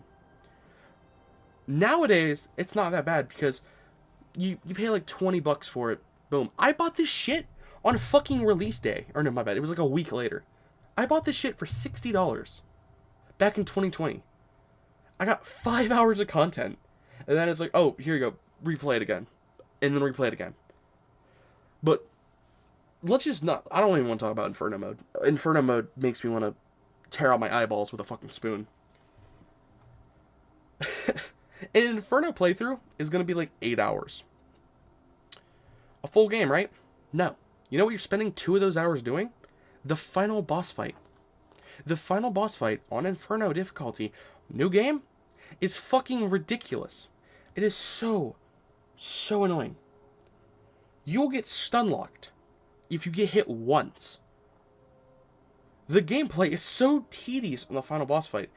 What you're doing is you're shooting at a wall with basically dots, dodging these very fast attacks, and if you get hit by one of them, you're dead instantly. It's challenging, yes, and if you're into that, crazy, but I don't think that makes up again for lost content. Making me go through something again, but with scissors up my asshole, doesn't make like the experience any better. What you got rid of, that's not replacing. Because it's the same game, just another difficulty. 4 Remake is not way better than the OG or whatever, or even tolerable like that, because, oh, they added 2 extra difficulties. Or 1 if you play on PC. It's good because it kept everything and added more. 1 OG, same way. 2 Remake, kind of. 3 Remake did not. Now, I don't like Jill's character that much in this game. I think Jill's character is a lot worse than she was in the OG. Or, not as good. I won't say worse. I mean, obviously, I'm not going to say bad, but she's not as good as she was in the OG. However, Carlos, that bundle of sunshine, holy shit, he is so much better in the remake. A cold, cruel Carlos-less world. I've never wanted to fuck a man more. Never mind the merchant. But, Carlos is the fuck boy, but he also has a heart of gold. No, seriously, his character is just very fun. And it's not fun, though? Nemesis. Nemesis is a fucking pussy this time around. Of course, on Inferno, he's faster than you, He will basically one-shot you, slash two-shot you, is OP as fuck, and is annoying. However, he's around for like an hour and a half, max, and then he just disappears. He comes back for boss fights, but other than that, he's gone. Yeah, he chases you for the first hour, but that's it. You know? The best part of RE3 Remake, past the first 15 minutes, is the first hour. That's it. Whenever I'm able to explore downtown and just run around into random shops with tons of personality, with great color schemes, and just wondering what life was like here before the zombies, it's amazing. The game is at its peak. It should be illegal for how much, like, Resident Evil 3 Remake catfishes the player. Because everything is good, kind of, even though it's like a 15-minute walking segment. After that, it catfishes the player by being this, not open world, but semi-open, like, area for you to explore. You know, go into these random shops. There's so much optional stuff. There's so much for you to do here. And then it takes that idea of giving you options and variety, and then it crushes it on the fucking ground afterwards. As soon as you get on that fucking train, the game goes from like, oh shit, to like, all the way down here. It sucks how much this game flopped for like, oh yeah, the first hour, past the first 15 minutes, solid as fuck. You know? Like, it feels like Raccoon City. This is what we've been waiting so long to explore. The only game where we can explore this iconic, the most iconic Resident Evil area. And then after that, as soon as you go on that train, it's over. No clock tower. Lab is so fucking short, I barely even know it's there. When I see the laboratory, I'm like, oh, I have 30 minutes. Oh, no. When I see the laboratory in an RE game, I think 45 more minutes of the game. You can complete the lab in like 10. Like, on a speedrun, it's probably like 8. But on a normal playthrough, you get like 20 max. You get like nothing. There is like nothing to the lab. It just takes away so much. And Nemesis is such an annoying fucking enemy. Because it takes away any good features. They give him a fucking flamethrower. I once heard somebody say, a flamethrower is so unintimidating, you might as well give him a fucking garden hose. And I do feel that way. I never felt threatened by Nemesis, even though I knew he could kill me instantly. You know, or he could make my life a living hell. I never felt intimidated, because I was just like, he's just not intimidating. He doesn't feel like a threat anymore like OG did. As much as I kind of dislike some of the things OG did, Nemesis was a threat. That's why I emphasize so much, I can't English. I really said, I said a lot, that, Nemesis was just so crazy. Like, he would follow you, he'd attack you, you know, you never felt safe. In 3 Remake, I always feel safe. Even when playing on the harder difficulties. Because I'm not scared of him, I'm just annoyed. And one of the worst things you can have in your game is just to be annoyed. Or to be bored. And somehow RE3 apparently, like, it accomplishes both. Now, do I think this is a bad game? No. I think outside of it, you know, outside of the idea of a remake, is it a good game? Yes. Is it a good Resident Evil game? Yes. However, even though some of the gameplay feels weak, like, they downgraded a lot. For instance, when you shoot an enemy's arm off in RE2 Remake, what happens is you go shoot it, it'll dangle for a little bit, and if you shoot it enough or apply enough damage, it'll fall off. You know, leaving around this like fucking blood dripping, and it'll lay on the floor. RE3 Remake doesn't have that on anything, including consoles, not even on just PC. You shoot an enemy's arm off, it disappears. Just nowhere to be found. Where did the arm go? We'll never fucking know. It just fucking fell through the ground. Fucking God just snapped it away. Small things like that makes you think, why? Overall, 3 is a game that I really have to put a lot of ideas in, because even though I'm not a biggest fan of 3 OG, I'd rather play it 10 times more than 3 Remake. But it's not bad. I do think, for this game, I think I'm going to put it in meh. I really do. look, I am actually somebody that actually hates talking about 3 Remake, because I think people are really annoying when they talk about it. I'm gonna be very, what's it called? I'm stupid. I'm gonna be very hypocritical, but I hate when people talk about RE3 Remake, because it's always the same shit. It's like RE6 at this point. We understand it's a bad game, or not a bad game. We understand it's a bad remake that did this, and that. I mean, I hate hearing about this fucking game. I'm so tired of people talking about it. Just let it fucking go. You know what I mean? I'm still getting recommended YouTube videos that's just like, Resident Evil 3 Remake is fucking terrible, and here's why. Motherfucker, we all know why. Like 6. Everybody knows why these games are not good. I'm so tired of seeing this shit. Being like, this is why it's bad. This is what's not good about it. This is what blah, blah, blah, blah, blah. It's one of those points where, like, I get it. Everybody understands it. Shut the fuck up about it. I'm tired of talking about this game. Move on to an actual good game. Boom. Resident Evil 4. Wow. How we went from that game to this game is fucking crazy. Obviously, not transition, whatever. 4 OG. Do I have to say anything about this game? Do I? Do I have to defend this game? Is somebody going to come out and be like, actually, you put it too high. It actually should go in B tier, because this is not Resident Evil. People like to say that RE5 is not Resident Evil because it's action. I look at this game and I think, Island? Just Island? This is not Resident Evil? A lot of people don't like to admit that RE4 is not Resident Evil. It's not the main, like, oh, this isn't, you're not in a small location with fixed camera angles and enemies and shit like that. That's not Resident Evil. But it's kind of hard to fact that this is Resident Evil.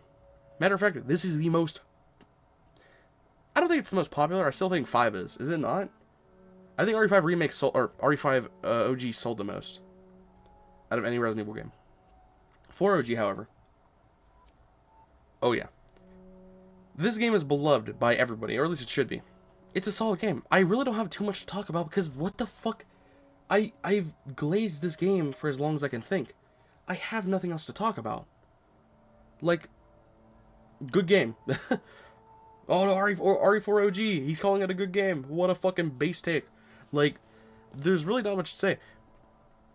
Good campaign, lots of replayability, cool characters, fucking decent traps, great enemy variety, gameplay is smooth, solid, great soundtrack. I can't say anything about the game. This game revolutionized Resident Evil and made it fantastic.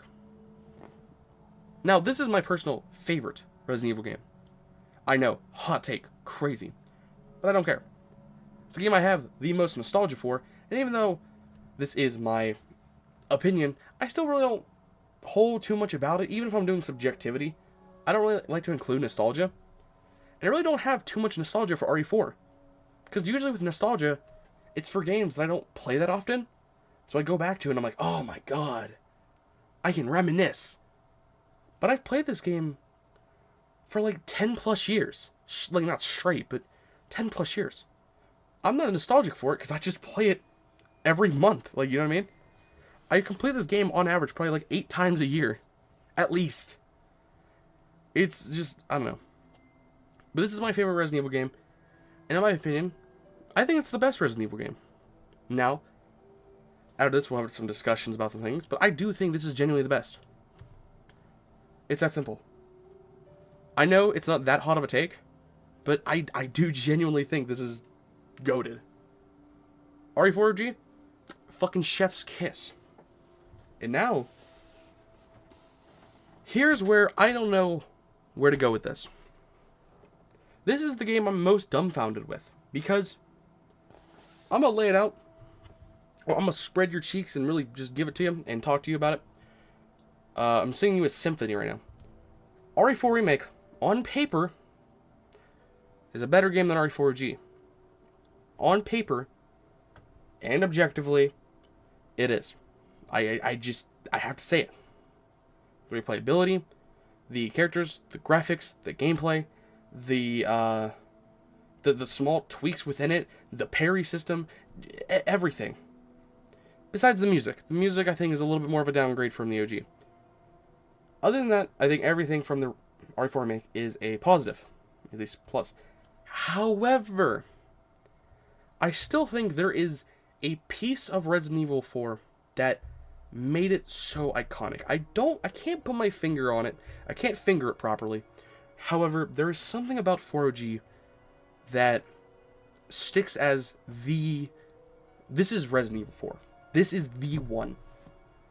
It's something that RE4 Remake captured well, but it did not capture the same essence. On paper, again, this is everything Resident Evil 4 should have been, and I'm glad. RE4 Remake is a fucking fantastic game, and it is, I guarantee, it is the best Resident Evil game to come out since RE4 OG. Jesus.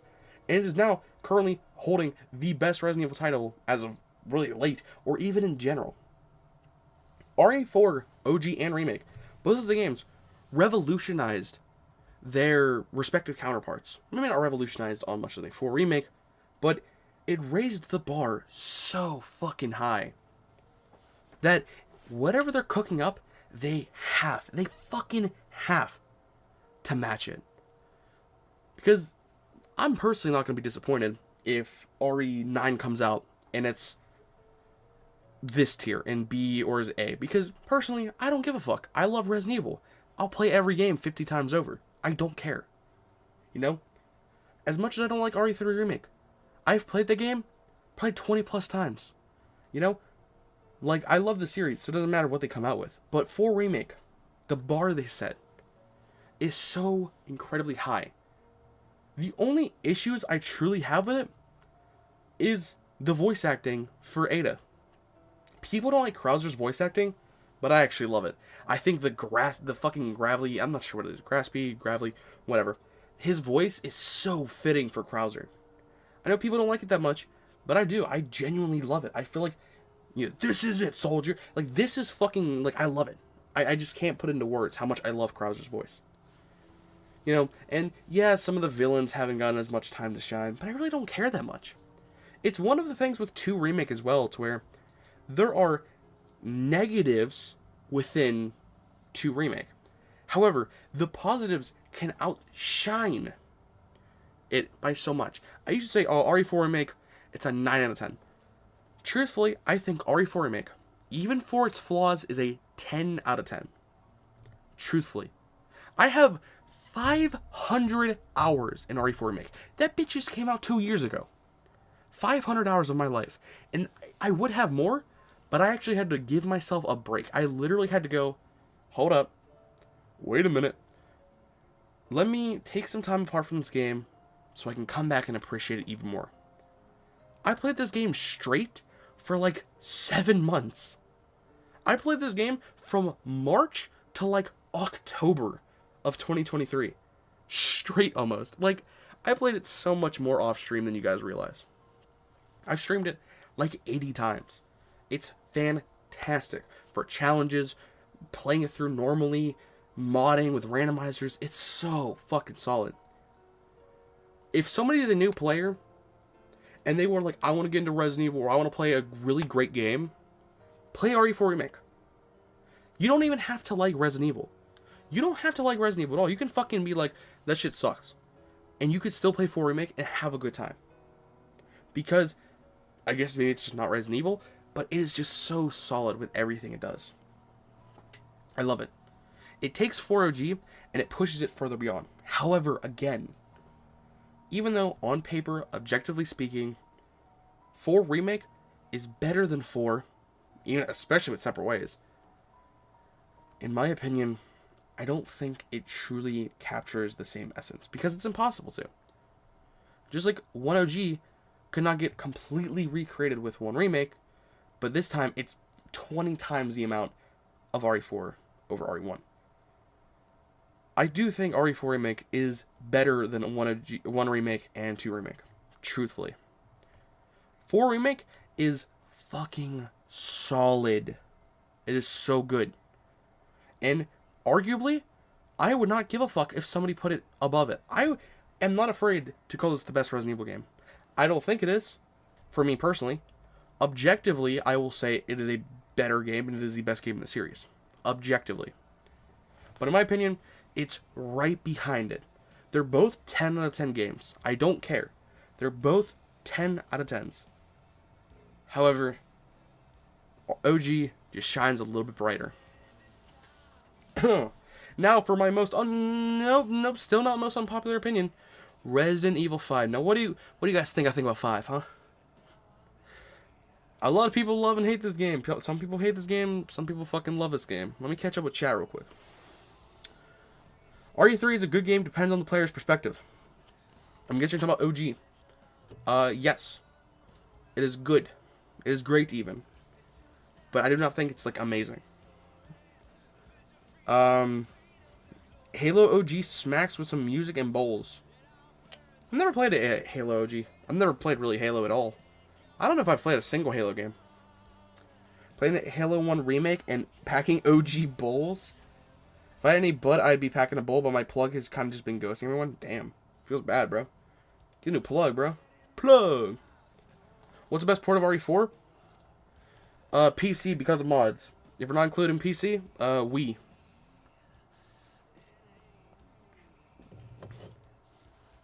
Sorry to hear that. I pack a bowl for you. So, probably the most anticipated remake since 4 remake.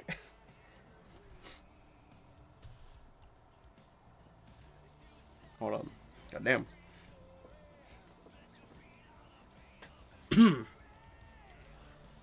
Jesus.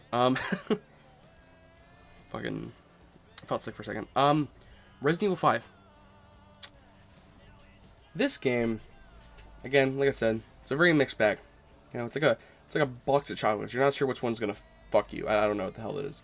But 5, if you play it solo, you're most likely gonna dislike it. But if you play the way it was intended, co-op, I think you're gonna have a blast. I think RE5 remake. God damn it. I keep saying remake because I've said remake for like every single game so far. So my brain just keeps going there. I think RE5 is something that... What are the words for it? What are the words for 5? I'm truly curious. Because I don't know if I can put it into words. Besides just saying single player bad, multiplayer good. But I like single player anyways. I'm going to make a bold statement. 5 is overhated. 5 is not just overhated, I think it's underappreciated. 5 is a game that I can get on, even solo, and enjoy. Best mercenaries in the entire series. Sheva is a pretty well written character. I like her. I think Wesker is really fun, and I do think that this still captures the cartooniness, I don't know, I can't English, of Resident Evil. It still is Resident Evil at heart. Even though it's action and there's guns and, you know, there are a couple things I don't like, such as New Game Plus being fucking dog shit, because there's no new game, unless you wipe your entire fucking save file, which is just stupid. God damn, which is just stupid. On top of some other things, such as there's no yellow herbs, there's not really a whole lot of progression, there's like no merchant, so the whole shop system is kind of just underwhelming. I still love this game for being as unique and as fun as it is. Because even solo, this game is solid as fuck. There's lots of content. There's like 4 difficulties. You know, it's a pretty decently long game. It's not overly long. I think the setting is very fun. I think Africa is a very unique location. You know?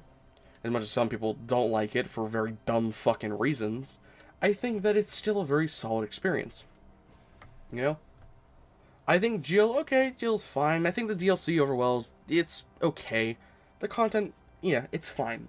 You know, the enemy variety, pretty tight. I don't hate it. I do think it fucks up a little too early.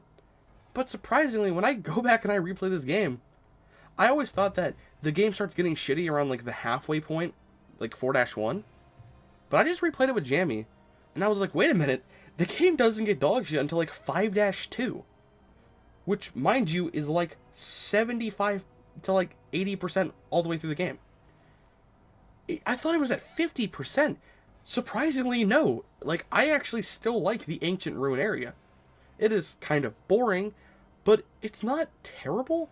It's still very fun. I think the location is like fucking Tomb Raider. It's very well done. In some areas. You know? I think the enemies and the way they get progressively harder until like the very end, that gets fucking annoying, is it's okay. I like going from, normal enemies to the water Magini. I'm not sure what they're called, because like the way they like can attack you is so much more different. You got the shields that can fucking just leap on your ass. It's very unique. Especially chapter 3. I love the marshlands. I love a lot of areas. Some of the areas are very solid. A lot of, I think Bakpo Soup say it, where he didn't like some of the segments, like he didn't like the marshlands or whatever. And I was like, the only time I genuinely started disliking the game was at 5-2, whenever they started having guns. But mind you, at that point, there's only, what, 1, 2, 3, 4... I think there's only like 5 chapters left at that point. One of them doesn't even count, because one of those areas is just a boss fight, basically. The other one is amazing because it's like the very end and it has like fucking 4 Wesker fights. And the other one has the Wesker and Jill fight. You know what I mean? Like, I think the game, again, is very underappreciated. Now, would I suggest playing this game alone? No. I would suggest getting a friend to play it. I think 5 shines the best with a friend. Because you can just have fun. It's a game just about having fun. It may not be the best Resident Evil, but I'd argue it's one of the most fun. Going through, just fucking having a blast with your friend, just shoot a bunch of zombies. It's awesome. I think 5, I don't know, there's so much I have to say about it. There's also nothing. At the end of the day, I just think it's really underappreciated.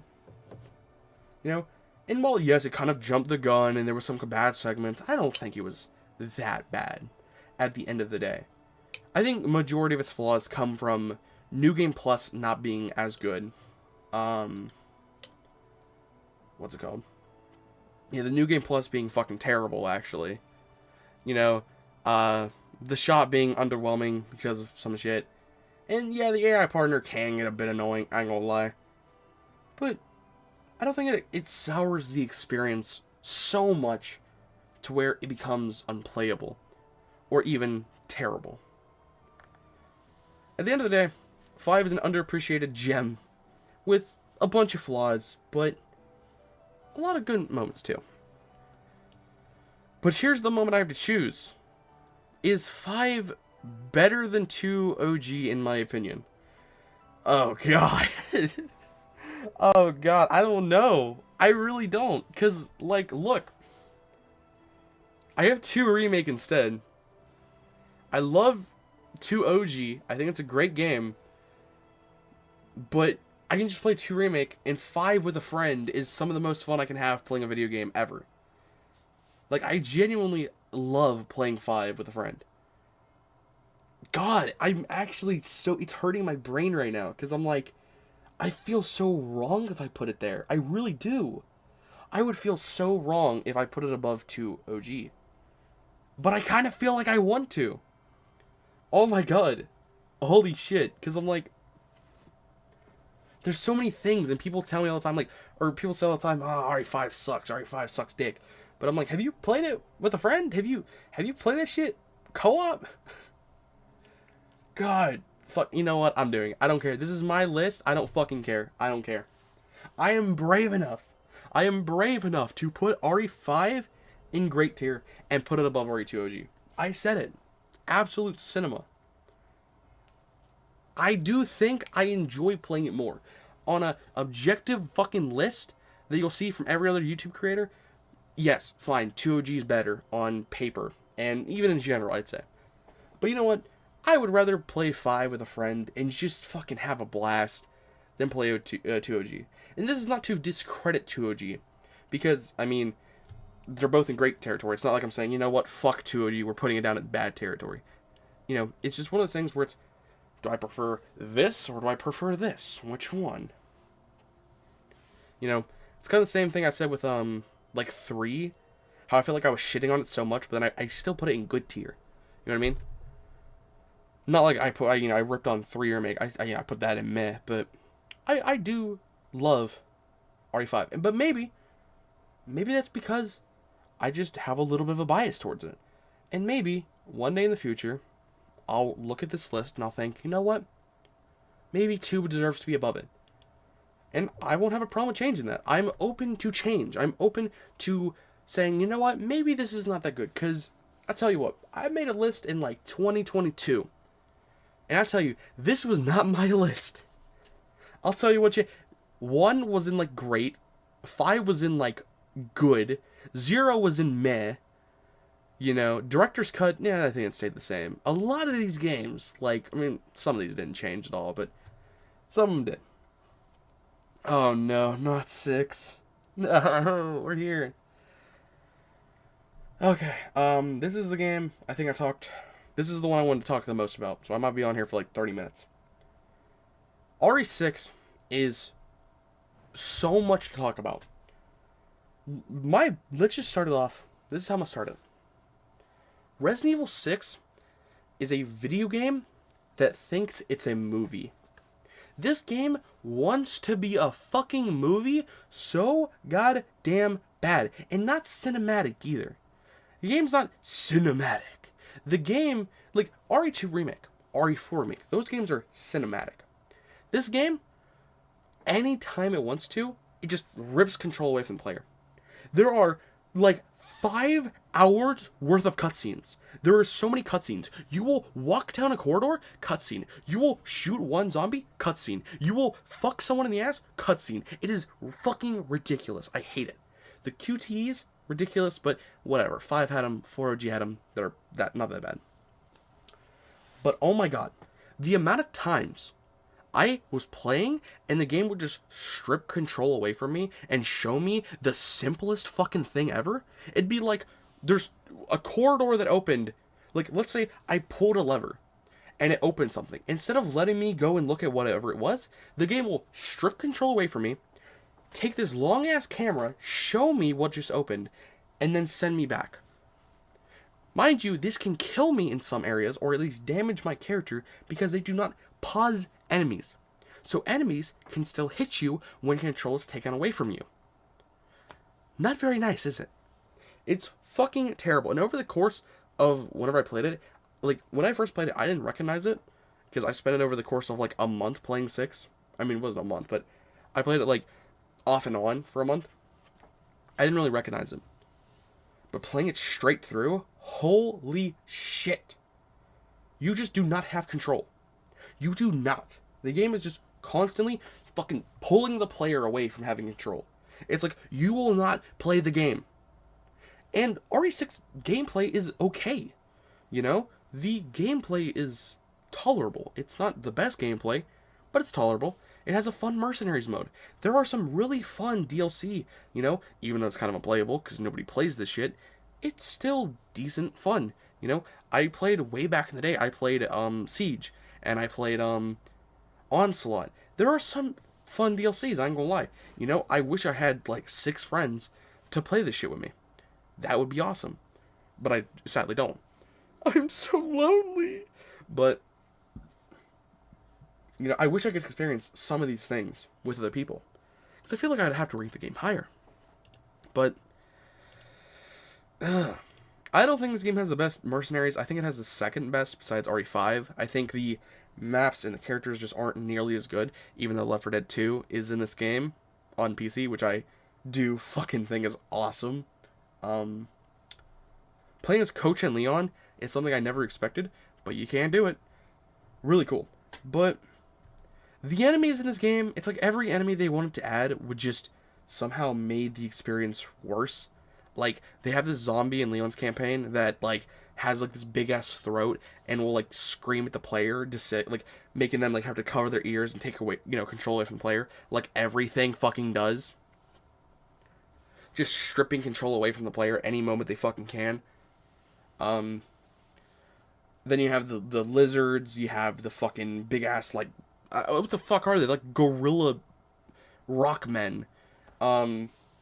The fucking weird-ass, they're not even tentacle guys. What the fuck are they? They're on the ship with Chris. I don't know. They're fucking annoying. The Juavo are fucking annoying. Zombies are only in, like, 1 campaign. You know, 1.5 if you want to consider Ada's, which is barely a campaign. Juavo are in, like, the, you know, in, like, the longest segments with Chris and Jake. Even though I know Leon's is longer, it's still fucking annoying. And I do think I'm going to rank the campaigns, because I did say I was going to do this. As follows. My least favorite campaign is Ada's. I think Ada sucks. You play as her solo. There's no co-op partner. There's no, like, talking. She's usually just talking to herself. It's boring. It's just segments from areas you've already been in, which is enough of that, believe me. You know, because in RE6, you already reuse areas all the fucking time. And RE, with Ada's campaign, they were just like, let's just do that times 10. Like, the entire thing is just reused assets besides the first area. That's it. The first chapter is completely new. And somehow I think it's the worst one. It's fucking annoying. So maybe they should have just kept reusing them.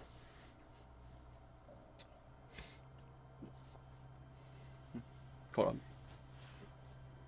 Let me get some Umbra back.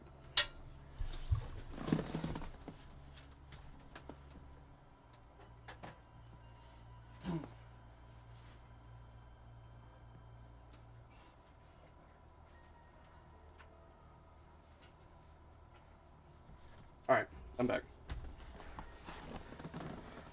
Anyways, as I was saying though, yeah, I think Ada's segment, her entire thing just drags on, and I think it's her best design to date, but she is just not thrilling that much. She just has like the worst chapters as well, sadly. Next up, surprisingly, Jake's. Jake's used to be my favorite campaign. Now it's my least favorite. Or second least favorite. I genuinely overrated Jake's to hell and back. I used to think Jake's was way better. No. The AI being stupid on chapter 2. How you have to melee everything in chapter 3. It's just fucking whatever. The boring areas, it's so whatever. And they try to recreate Ustanok as like Nemesis. It just doesn't work. I used to love Jake's, but now I just look at it and I'm like, yeah, I don't know what I was thinking. I used to say chapter 2 is my favorite, and I think it still is up there, but it's held down by so many fucking things. You know, such as being fucking blind every 2 seconds. Again, the AI being as dumb as fucking bricks. You know, the game not telling you that you hold both of the things or whatever to go through it the quickest way. The avalanche part being so ridiculously dumb that it just takes my experience away and makes me annoyed. Next up, surprisingly, a little bit of a glow up. Chris's campaign. I used to hate Chris's campaign. I used to say it's the worst campaign besides Ada's. I replayed it. Did not hate it that much. I think Chris's is actually kind of fun. Like, you just go through and you're just beating the shit out of things constantly. His melee moves are fun. Like, it feels like a Call of Duty. You know, it feels like I can just shut my brain off and just shoot shit. And it's okay. You know, it doesn't mean it's good for Resident Evil, but unlike Jake's, where I have to, like, feel like I have to concentrate or do something, Chris's, I'm just shooting shit. I'm just fucking spraying and praying, basically. You know, I'm just going up and fucking knocking the hell. I'm knocking the fucking teeth out of some Joavo. You know, I think the transition enemies are fucking annoying, but I think Chris's, if you just shut your brain off, it's not that bad. Though, the later on his chapter does suck. His highlights are like 1. I think probably just the highlights. Chapter 1 and like 5's okay because of Piers. And Piers is really good. He's not the best written character, but after a while, Piers is cool. I just wish he had a little bit more character, besides just trying to get Chris to not be an asshole. Or not be depressed that he just keeps getting his fucking men killed. Including Piers. I think my favorite campaign's Leon's. Leon's is just solid all the way through. Leon's is just like, it's the longest one. It feels the most coherent. There's a lot of bullshit parts, but I like chapter 3. I like chapter 2, kinda. I like chapter 5. Chapter 4 has a really great boss fight. It just feels like overall the best campaign. Helena's kind of boring. She's kind of one note, but whatever. She works. She'll never be another Sheva, and she'll never be a Claire. That's for fucking sure. Should have been Claire, but whatever. Overall, 6 is a... what the fuck even are you, 6? 6 is a... a weird fucking game. Because do I think it's worse than RE3 Remake? This is what really kills me. Is it worse or better than RE3 Remake? Because hear me out. I think RE6 is better than 3 Remake only because 3 is a better package, like as a story, but 6 is more content. I think there's more and better content in some of 6 than there is of 3. It's quality over quantity, but 3 Remake doesn't have the quality, so it has to go for the quality, or for the quantity. It doesn't have the quality. And 6 is the same way, so it's just a matter of how much content do you have. And in my opinion, 6 has more content. Mind you, these are not my final list. Maybe I will switch some whenever I'm completely done. Again, maybe once I rethink some of these, I will definitely change my opinion. Who knows? But 6 is just one of those games where I look at it and I'm like, damn, you know? Like, there's some potential here for a remake, but I think they just need to, like, lower. Like, I think there's too much content. If they would have taken away, like, 2 of these campaigns, if they would have taken away, like, Chris's and Ada's campaign, and maybe just, you could have just made it fucking Jake's campaign. I would have been fine with that. Just make a really long campaign of Jake, you know, with some of the areas and shit. Just a really cohesive story or whatever. And maybe you have another one of Chris or Leon. I think that could have worked, you know? Get rid of fucking Helena and get rid of fucking Piers and make it Leon and Chris and Jake and Sherry. That would have been fire. I would have loved that. You know, combine the 2 stories or whatever. Make one more of a survival horror zombie shooter with like Leon and Chris, and one of them like more action with Jake and Sherry, with also having Ustinok. I feel like that could have worked out a lot more. They just needed to lessen their shit. There's too much content. It's too spread. You know, it's just it's goatsy and everywhere. But 6 is still held up by its Mercenaries. I think its Mercenaries has a ton of content. And Mercenaries is actually kind of unappreciated in this game. I think I'm going to change the name from meh to lackluster. That is how I feel about this tier. Is that it is more lackluster than it is meh. Because I look at these games and I think meh, but I also think there are good ideas here, but they lack what makes them good. Or they lack what makes like these games good. Also, there's not a single game in mid yet. That's kind of fire, actually. I mean, there's still games in lackluster, but a part of me kind of wants to put 6 in mid, because I think there's enough content here to justify playing through, and I think there's enough good content to be saying, oh yeah, I see why, but maybe I will put it in mid, but I'm not going to right now. I think I feel good with it being in lackluster. Fuck, you know what? I will put it in mid right now. I might change it later. I'll put it in mid just to have one in every tier. I think this is a good start to the mid tier just to see where it goes. I will adjust it later, but let's just see. So, RE7. So, the fucking game that saved the series. You gotta love it. 7 is one of the games that gets held up a lot by its DLC. Some of the negatives is that Ethan is just a fucking bland-ass character. Ethan is just, there's nothing about him. The replayability it's okay, but the boat segment. Ugh. The first 3 to 4 hours of this game is like a 9 to a 10 out of 10. Everything until the boat, I love.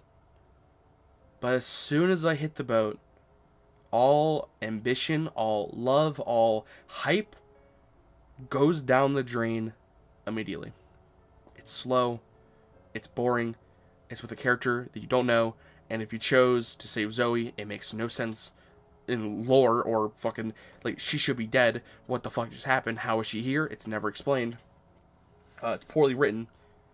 There's too much lore thrown at the player. You know, Evelyn's fucking annoying to deal with. You don't know where you're at. Everything just looks the same. It looks disgusting. It's just not fun. The environment is just not intriguing. It's not enticing. It constantly wants to strip control away from the player to show it something. You have to watch that long-ass tape. It's just not good. Once I'm done with the tape, I feel a little bit better. But even then, everything afterwards, the mine is like...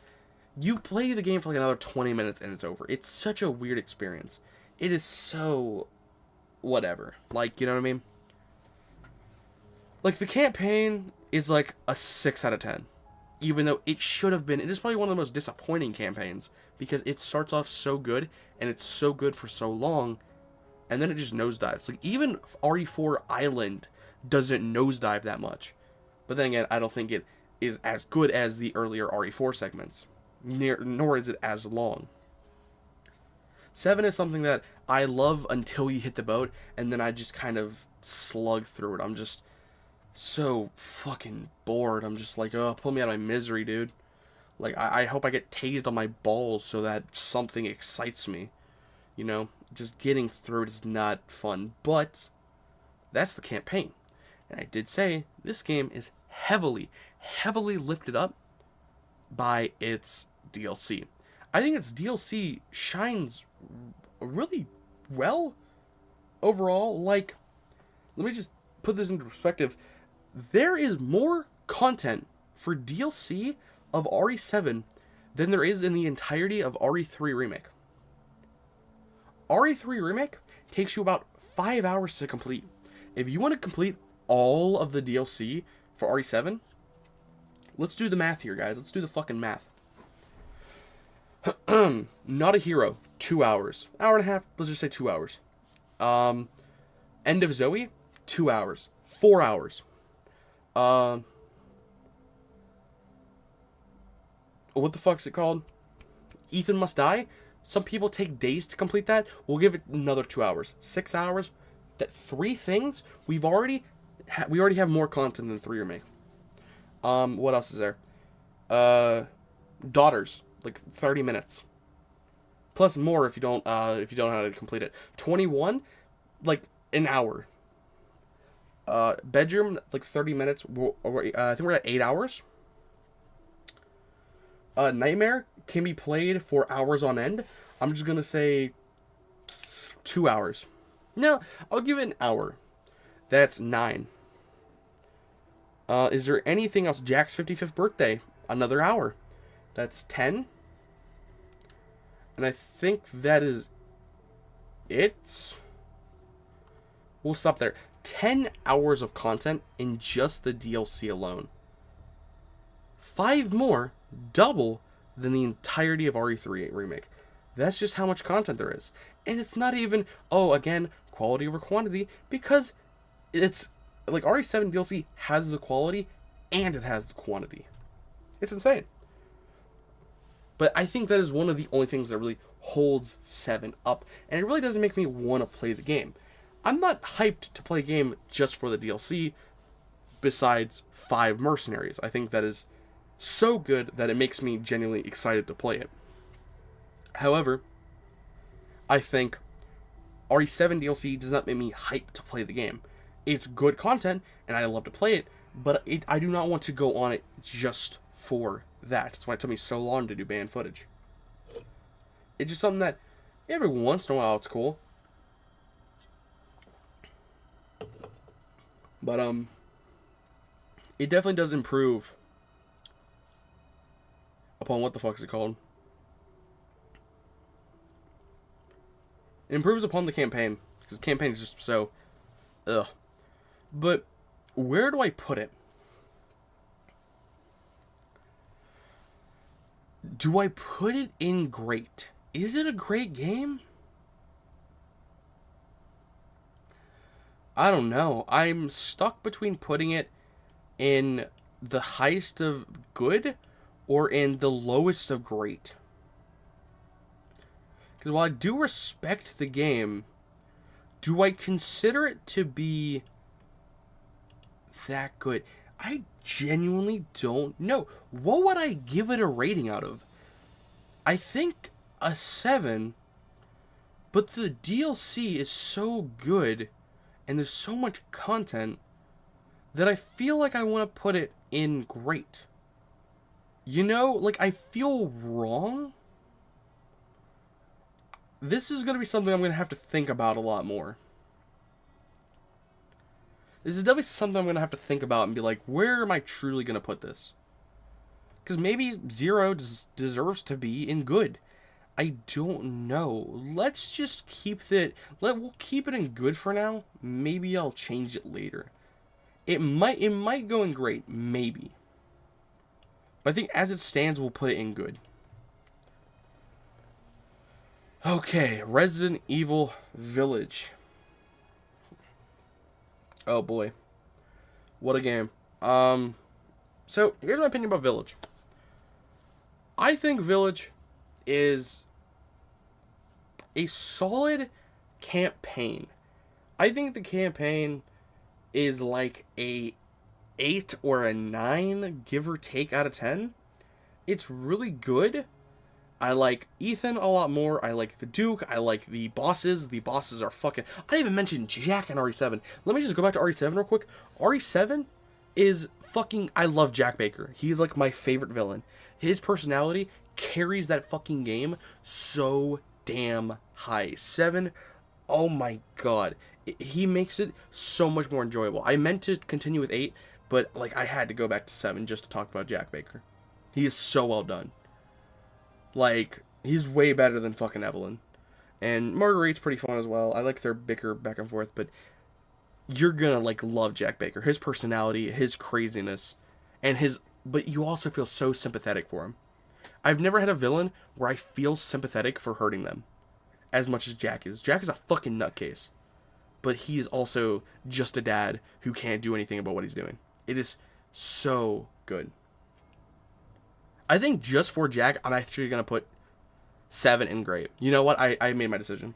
I think Jack Baker is so good at what he does. He is so effective at what he does. He actually moves a game from good to great. Just by his presence alone. And I don't mean to, like, blow him and make him, like, sound like, oh my god, he's so amazing. He really is that well done. He really is. He is such a good character. I love this character. Yeah, I just had to go back and I had to talk about it because I think it deserves to be in great because of the DLC, Jack Baker, and yeah. It did say the series as well. You also have to respect 7. You can hate 7 for Ethan, you can hate it for whatever, but you have to respect 7 because of it saving the series. Because if it wasn't for 7 doing good, then this series would have been over.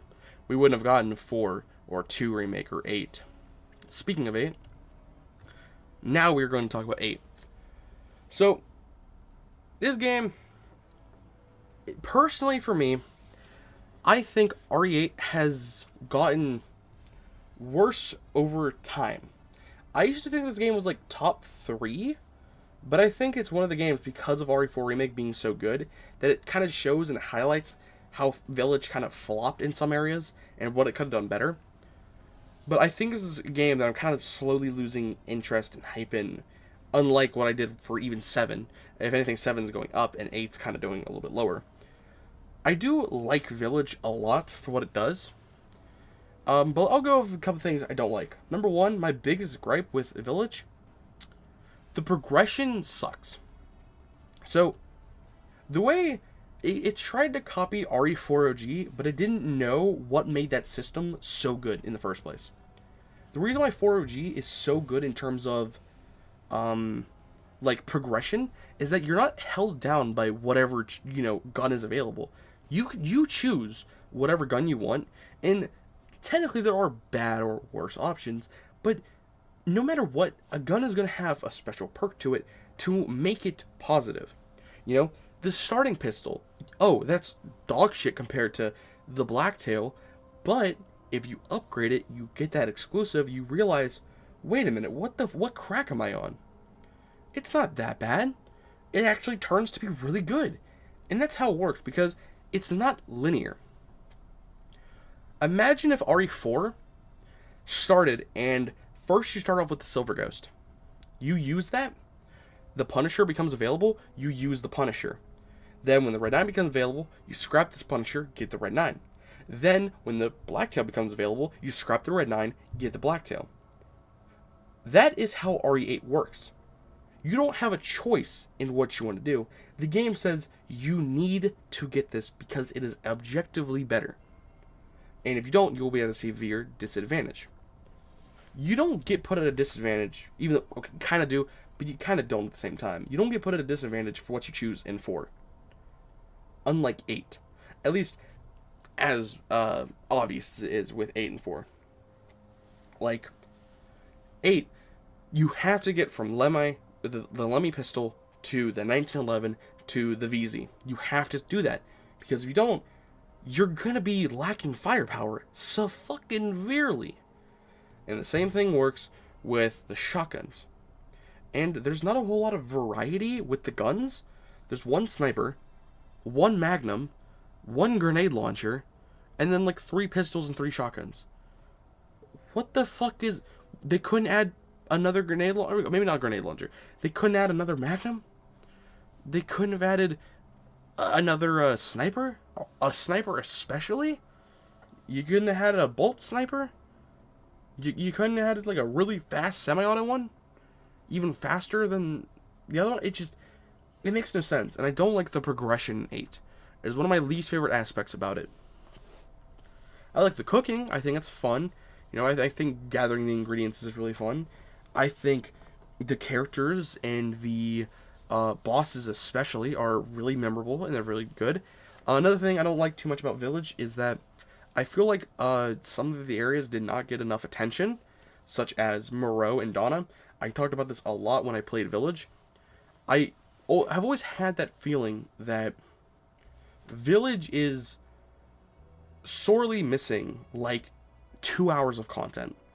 I think this game, even an extra hour would have been nice, because the game wants to spend majority of its time with like 2 bosses, Dimitrescu and Heisenberg. They both get like 2 hours of content, give or take. Which, okay, good, but Donna gets like 15 minutes. Moreau gets like 15-20 minutes. How is it that you can defeat 2 of these bosses like it's nothing in the time that it takes to get through half of one of the segments? It's just not well done. I do think that one of the games, or some of the areas, should have been longer, especially Donna's. Moreau's fine. I guess you could just use him as a boss, but Donna's is just meant to be scary. It's just meant to be like, ooh, spooky, and then you kill her.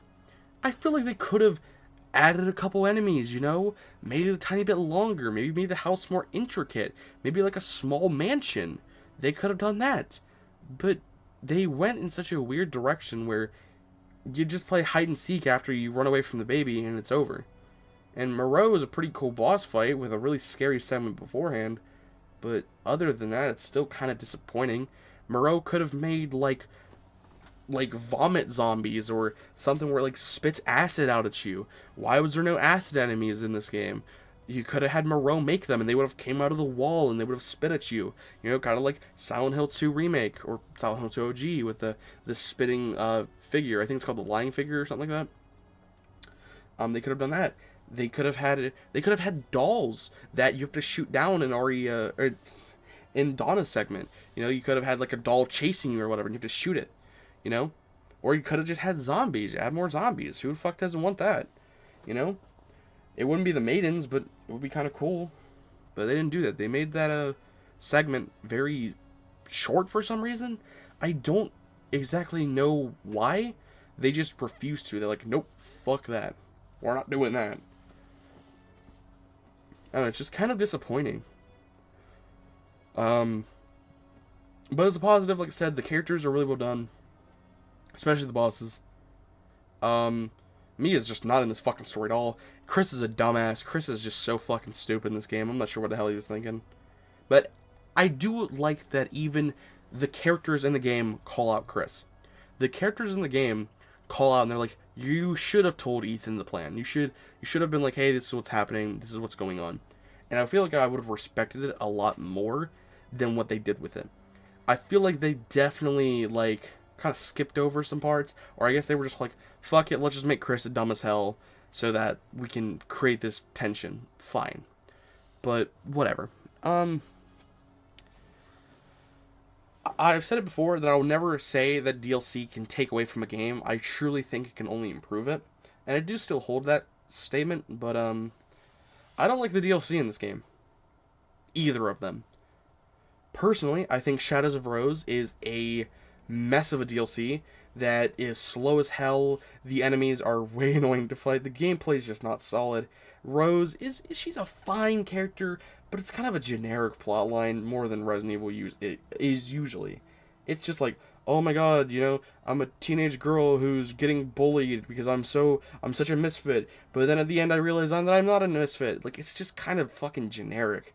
And it's kind of just not a story I want to hear, And even if it was, I feel like there's definitely better depictions of it. And her powers are so confusing in the first place. They're just so weird. I think Mother Miranda's fight, even though it's a bit dumb because it does not tell you what the fuck to do until afterwards, but I think it's fine. I think it's fun. I think it's a missed... Like, it's so fucking dumb that they never revealed Ethan's face. Like, what? It's such a dumb move. Because I talked about it when I played Shadows of Rose, and I said, whenever Rose saw Ethan's face, we should have saw his face. Because it would have been a revelation to both of us. From me and Rose. We would have seen it and we would have been like, oh, that's what he looks like. Whoa, that's what my father looks like. Oh, that's what Ethan looks like. We both would have had the same reaction, so me and her could have reacted the same way. We could have been like, what? That's what Ethan looks like. I know what he looks like because of mods. So why the fuck did Capcom not realize that fucking we wanted to see his face? It's like, I know there was an argument because it was like, there was an excuse where it's like, oh, the reason they don't show his face is because of, it wanted to be like a whatever it's called, where like, you put a self-insert. They were like, we want you to experience the game as you. Ethan is a character, but he's also a vessel for the player. But they didn't do that with 8. 7, he was a vessel for the player. 8, he was his own character. So why the fuck would you not show his face? Why would you have to leave it up to modders? It's so dumb. And then you had a third-person mode, but you don't show his face?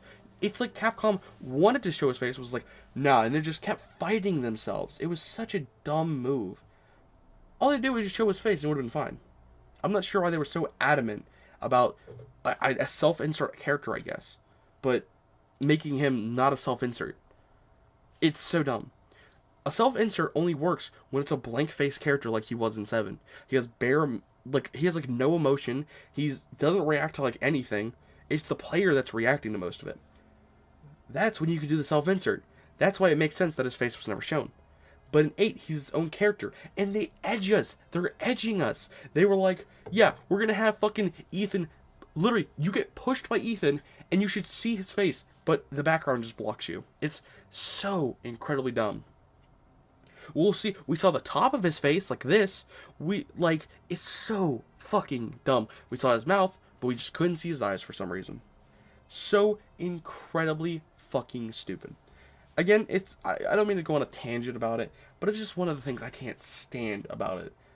This doesn't hurt the game that much. I just had to vent about it and be like, why? So pointless. But that was just Shadows of Rose. And then my other critique is that Mercenaries is just not fun. Mercenaries is just not the greatest. I don't know why they did Mercenaries the way they did. They brought it back after how many years just to do this? It's very disappointing. But overall, I think The Village is still fine. It's still a good game. I still do enjoy it. I think it's a great game, but I don't think it's better than 2. But is it better than 7? So 8 has a better campaign, but worse DLC. But RE7 has a worser campaign, but a better DLC. Maybe I said that 2 times. I'm not sure. Whatever.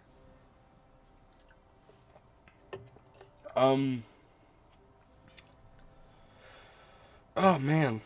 But like, when I'm going to play the game, I'm going for the campaign. The DLC's extra. I think Village just barely beats out 7, but I think in like 2 years' time, I think 7's gonna be better than 8. I think I'll look back fondly more on 7 than 8. But it could change. I could definitely change. So maybe I'm just wrong about that. Whatever. But that's that. Wow, we are 444. What the fuck is this? This is the game I was talking about. This is the game that I think people will mostly disagree with me, and this is the one I was edging, and I was saying, this is my most unpopular opinion, and the music for this game just came on. This is by far my most unpopular opinion. You guys ready for this? I know, I'm hyping it up. I don't like Code Veronica. I don't like it. This game is a cult classic to people. And I have to ask, how? I have played this game a few times, not that many, but enough. And I've said, this game is the most poorly designed game out of Resident Evil I've ever played. Besides, like, the side games, but that doesn't count.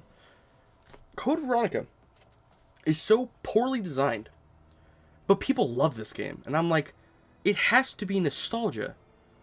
Have you guys played this? And if you have, then I just don't understand it. I would consider myself above the average player of a Resident Evil game. I play all the games, I play all of the difficulties mostly.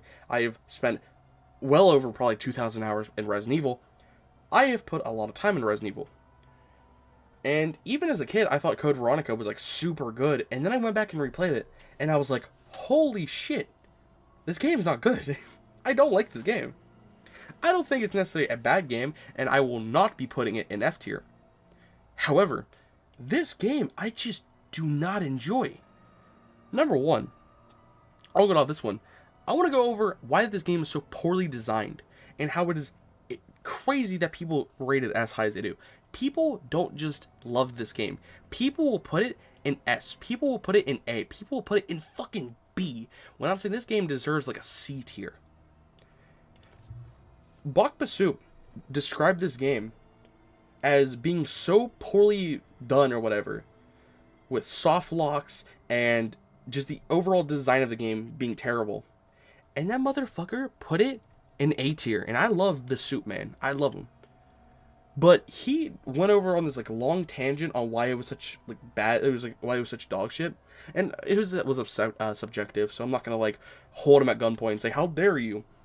But he said so much bad shit about this game, but he put it in A tier, and I think people overrate that game way too much. So number one, the biggest mistake of this game, when it takes control of the player like halfway through, and it switches to Chris. So again, whenever you're playing as Claire, so this game has two protagonists, Claire and Chris. Whenever you're playing through, you're going to start with Claire. And she's like the main character, but the main character later on ends up being Chris. However, a new player, I don't think, knows about this. If anything, they're expecting something like RE2, which this game is not. So you're playing as Claire, and you're about to go into a boss fight. So you think, okay, let me pack. And mind you, this game is full of missables that you need, and the game doesn't tell you it, so it also does one of the biggest mistakes I say, it's not new player friendly. And not only is it new player friendly, it's just not kind to a person who's new to the game. New to the series is one thing, like Zero, but new to the game is where I draw the line. You know, that's why so many people fail at Zero, because they're like, what the fuck, you know? I expected this to be like the first game and it'd be like, you know, enjoyable or whatever, at least simpler. Definitely not. Where Code Veronica, you know, like, it's okay for like, I mean, definitely not good for a new player, but, for a newbie to like the series, but to just the game. It's like, you have to punch a brick wall to get through it the first time, and then later on, the next time through, you're like, oh yeah, this is how I can make it less dog shit. But when my first playthrough has me debating about whether I even want to finish it, because it's so annoying, that's not good. Even RE6, I wasn't sitting there like, oh my god, I want this to be over. Even though I don't like 6 at all almost. I had a lot better time with it than I did Code Veronica. Anyways, I kind of went on a tangent there. Code Veronica, what happens is, so you'll go into a boss fight with Claire, and you'll grab your magnum, your guns, and you'll be like, I need to kill this guy, so let's bring all my good shit. However, what the game doesn't tell you is that, whoopsie, made a little oopsie, whenever you're playing and you defeat the boss, you switch to Chris. Not only do you switch to Chris, you get whatever's in the item box, which you need.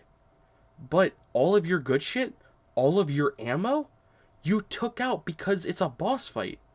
You most likely took out your magnum and your shotgun and your AR and all your good shit. So now you're left with scraps that you didn't know you were going to have to use. You didn't know you were going to be switching as a different player or as Chris, and now you're fucked out of ammo. Now you're instantly put into a boss fight with Chris that you can either fight or run away from. But if you run away from because you don't have enough ammo, you're going to get punished for it. So it is just so incredibly annoying because it's fucking the player on both ways. You know what I mean?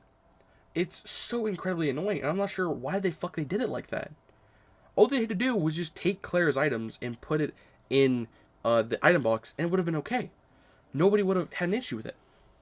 But then, another criminal thing is, you do that, let's say somehow you get all of the missables, which you need, you need that AR, you need that dual SMG, or no, maybe not it's dual. I think it's another gun you can get that's missable. That's really good. But once you get those things, you swap back to Claire. So you're like, oh shit, okay, now I need to get whatever I need, and I gotta do, maybe I'm gonna finish the game with Claire. And then you play as her for 10 minutes. And then you stop playing as her in total. It's just over for her. It's so fucking dumb. Why?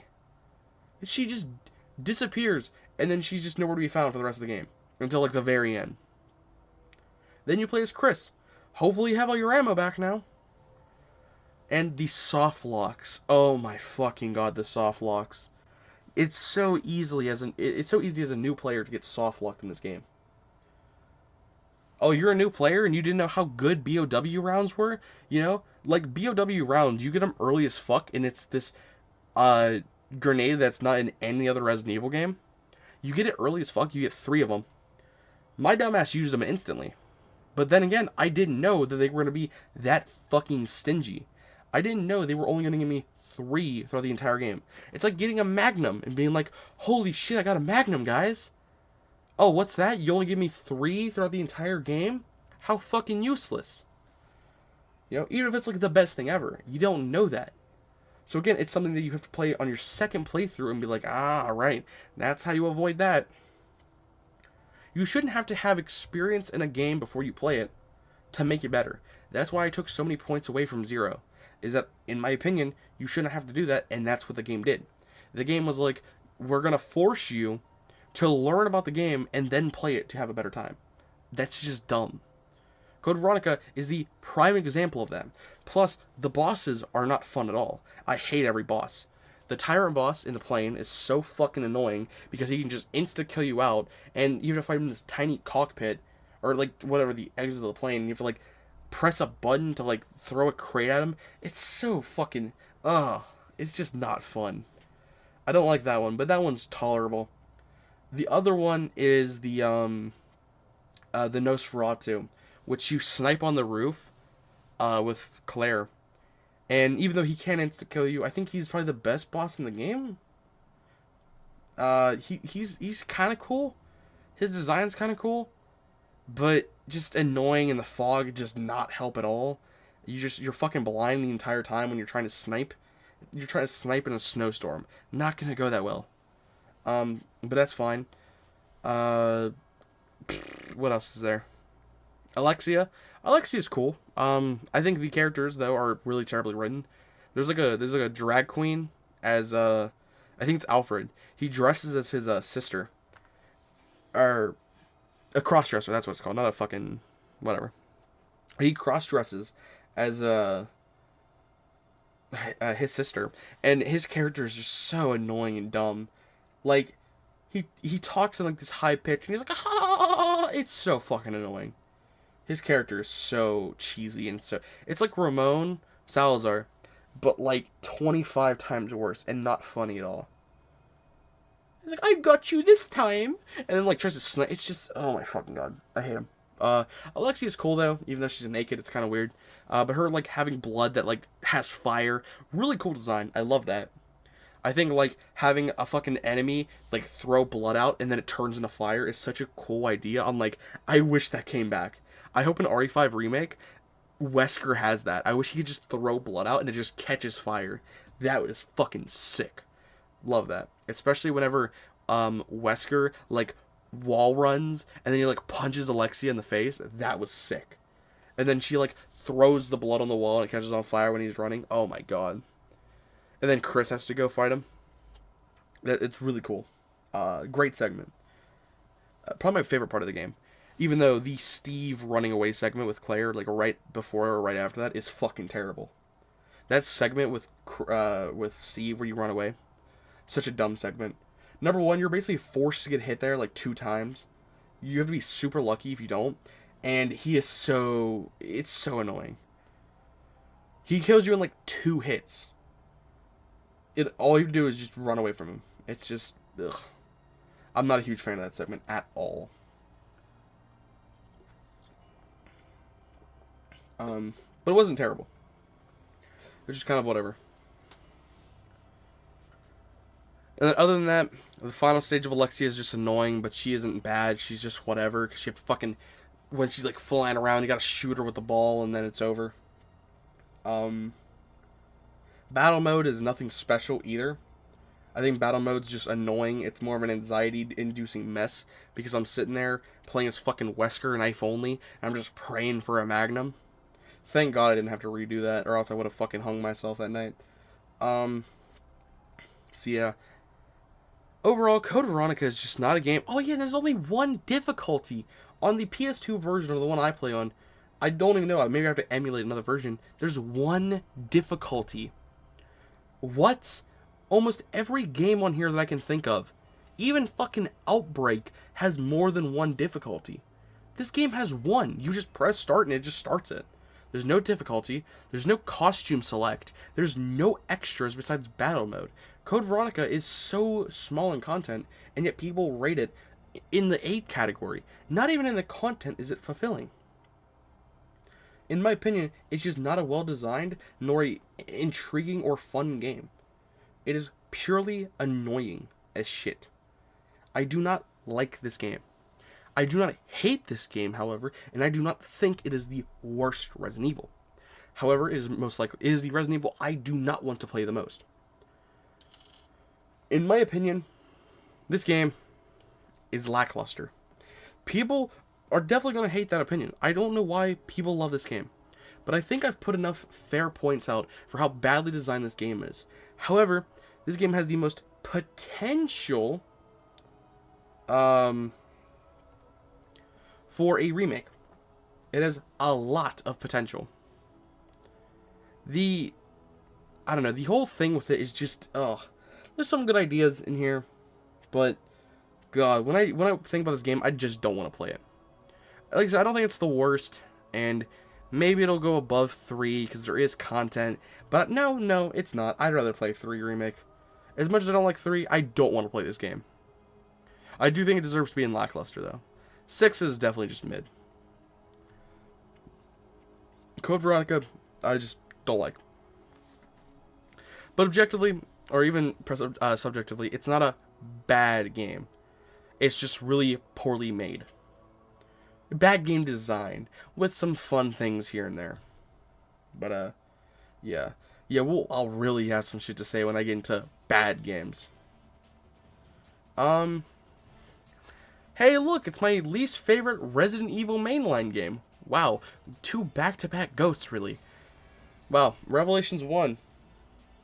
This is really loud right now. Whatever, it's fine. Resident Evil Revelations 1 is the most boring Resident Evil game, I think, ever that's mainline. This is the game I can look at Code Veronica and say, well, I didn't like a lot of it. There's some good ideas here.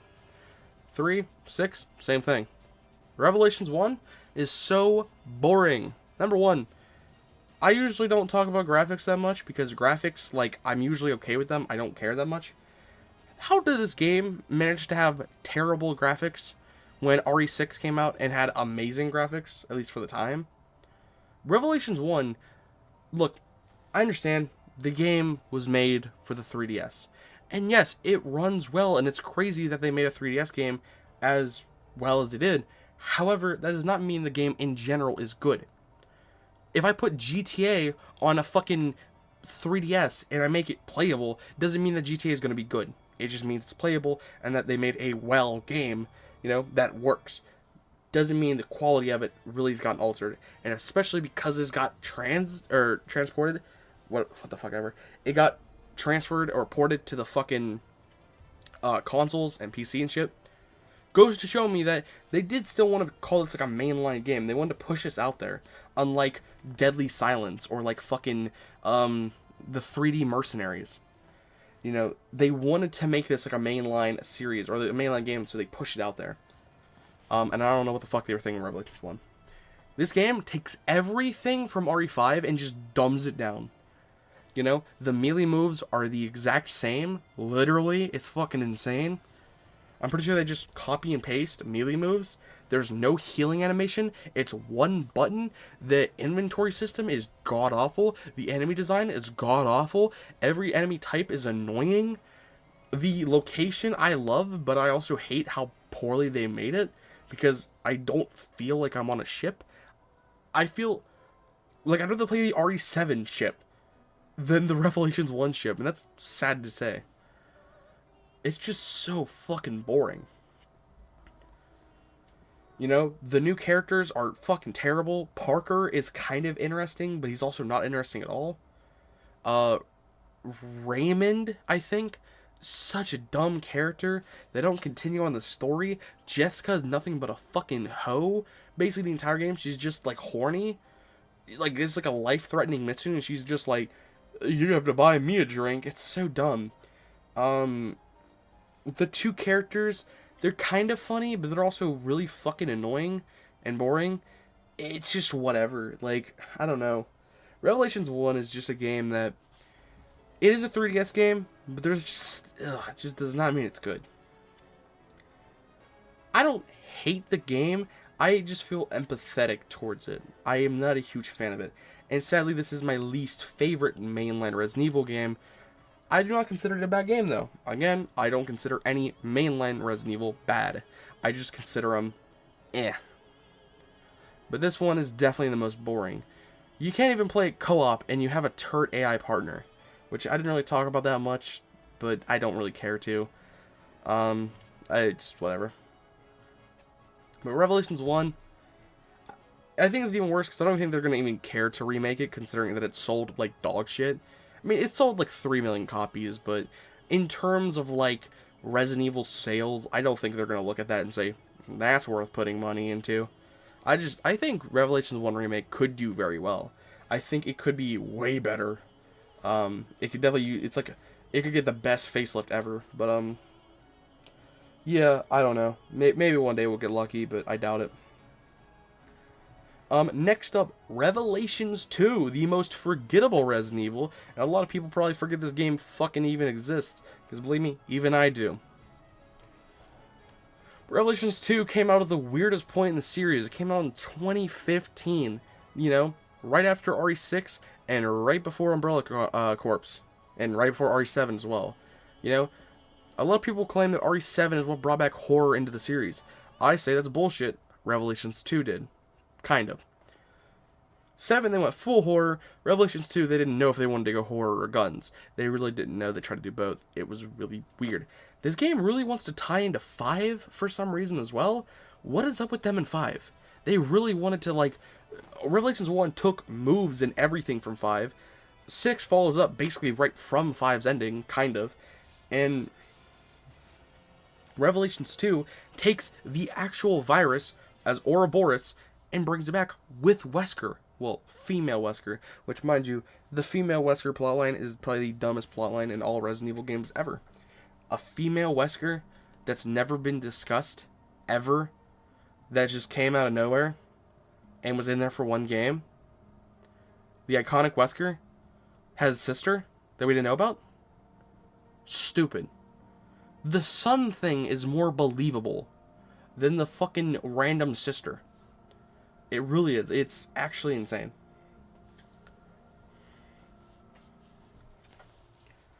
I think her name's fucking... What the fuck's her name? Alex? It's Alex Wesker. Such a dumb character. And maybe it's like the lore's different. I don't care. It's a dumb fucking idea. Did I win? If so, you should play Pogo Stuck. Yeah. You did win. I passed out. How long was I gone for? I think like an hour, maybe. It's not just a sister. Yeah. The gameplay is fine, even though a bit clunky. It feels weird. It just, I don't know why the fuck they made the game like that. The gameplay's fine, but it kind of feels like I'm just shooting, like, pudding. It feels like I'm just shooting water. Like, it doesn't feel like my guns have any weight to it. Like, I shoot a shotgun in that game, and I'm like, I feel no impact. I feel more impact in RE1 OG. You know, the game that came out in 1996. I feel more impact with my guns than I do in a 2015 game with Revelations 2 and Revelations 1. It's weird. The game was just weirdly designed and made. However, Revelations 2 shines above Revelations 1 majorly in terms of content with raid mode. Raid mode in Revelations 1 is terrible. It's not well done at all. Oh god. But Revelations 2 is actually very straightforward. It's very well done. You can play with a co-op partner and it's very fun to do. I've completed the entirety of it and I've almost done it again for the second time. You can easily spend like 100 hours doing it. It's very fun. Although a bit tedious at some points. As long as you do it every couple weeks, maybe not like back to back. Back to back would be terrible, but overall, it's pretty fun. It's probably the best part about the game. The Struggle is one of the worst DLCs I've ever played because it throws in a brand new feature that's been in no Resident Evil game ever, and hopefully it never will be back again. It's a fucking life counter. Imagine if you're playing separate ways and you had 5 lives, and if you die, you have to restart the entire thing again. It's fucking stupid. Never throw in a life counter ever again. And it's also made so poorly because it's... The way the DLC works is, you start the game, you go shoot rabbits or whatever, you just go hunting, like a mobile game, you gather supplies, you go out, you kill like 30 enemies in a row, and then you go back and you just grind more materials, and then you just keep doing that over and over again. It's not a fucking mobile game, Capcom. With lives, it's so dumb. Like, I didn't even complete Revelations 2 The Struggle DLC. I played it for an hour, lost all my progress, and said, fuck you, that's good enough. I will one day complete it, but it is so dumb. Little Miss was okay. Little Miss, thank God it didn't have a life counter. It was fine. It worked. It was intriguing to see where she got. And the worst part is, The Struggle actually has a decent story. I was actually kind of curious to see what happened to the old man. How did he die? What happened to him? But it all got ruined because of the life counter. Worst system ever. And the campaign is so boring and dull because it has characters you don't know that you really don't care about, and the only thing good about it is Barry. Moira has very little character development the entire time. Her entire thing is, I fucking hate Barry. Barry is a piece of shit until like the very end of the game with the DLC, and then you start getting some character progression. But the fucking DLC sucks. So I think maybe The Struggle is the only game that actually weighs down Revelations 2 a bit. What's it called?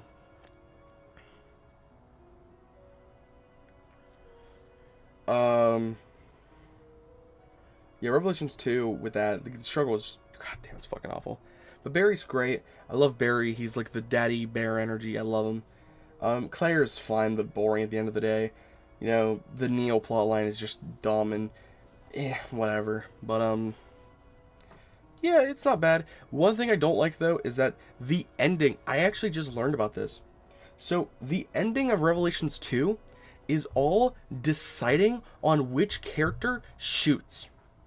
So, in Chapter 3 of Claire's campaign in Revelations 2, whenever you are knocked down by Neil and Moira is down there on the ground too, the ending dictates, or no, the choice you make there dictates what ending you get. So this butterfly effect that's never been shown in anything before this, you can pick this option and you will just completely get a fucked over on the ending. I didn't know that till just like a week ago when I searched it up. Because I was like, I wonder what makes me get the good or bad ending. And it's all about which character shoots the gun. If Moira shoots the gun, you get the good ending because she got over her fear of guns. But if Claire shoots her, or if Claire shoots Neil, Moira never did, Moira dies, that's the bad ending because Moira's not there to save her. That to me is dumb. Because I like it, but it never showed us that a butterfly effect was going to happen. It was just a 50-50 guess. So that means you could play the entirety of the game, get the bad ending, and have to spend 2 hours getting the good ending. To me, that's dumb. They should have made it obvious, or they should have made a butterfly effect earlier in the game to show that that is a thing that could happen. Because it was never shown before. With the actual fuck, they put a life counter. I missed pretty much all the DLC streams. Yeah, they put a life counter on Revelations 2. It was fucking terrible. But I'm gonna go to the bathroom real quick. Actually, let me finish Revelations 2, and then I'm gonna go to the bathroom, and we'll start with Outbreak. But overall, I think Revelations 2 is saved by raid mode. It has a decent campaign with some weird DLC. A lot of content. There's probably well over, even on a first-time playthrough, there's probably like 80 hours of content because of raid mode. It's very fun, and I think it's well made enough to say, pick up Revelations 2 just for raid mode and do it with a friend. I've never done it with a friend, but it probably is fun. But yeah, I'm going to put it, I think, above 6, and I'm going to put it in mid. I think I'll describe it once I come back. I'll be right back.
Alright. Sorry, everybody. I am back. I had to go to the bathroom real bad. So where was I? Yeah, Revelations 2. So, Revelations 2, I think 6 is more content than 2, like on a piece of paper, I think. Well, I mean, I think in general it does. But,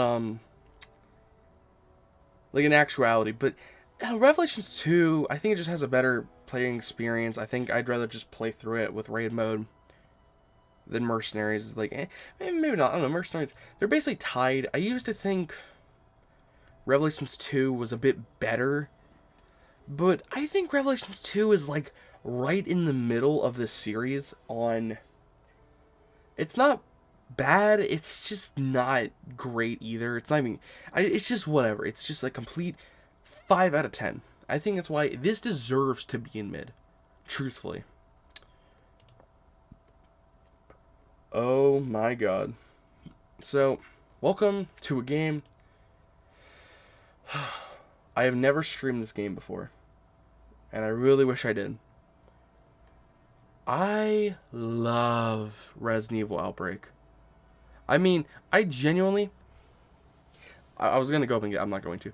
I have Revelations 1 and File 2 in disc. I mean, I have every game on disc besides RE4 Remake, because that's the first game I bought digitally.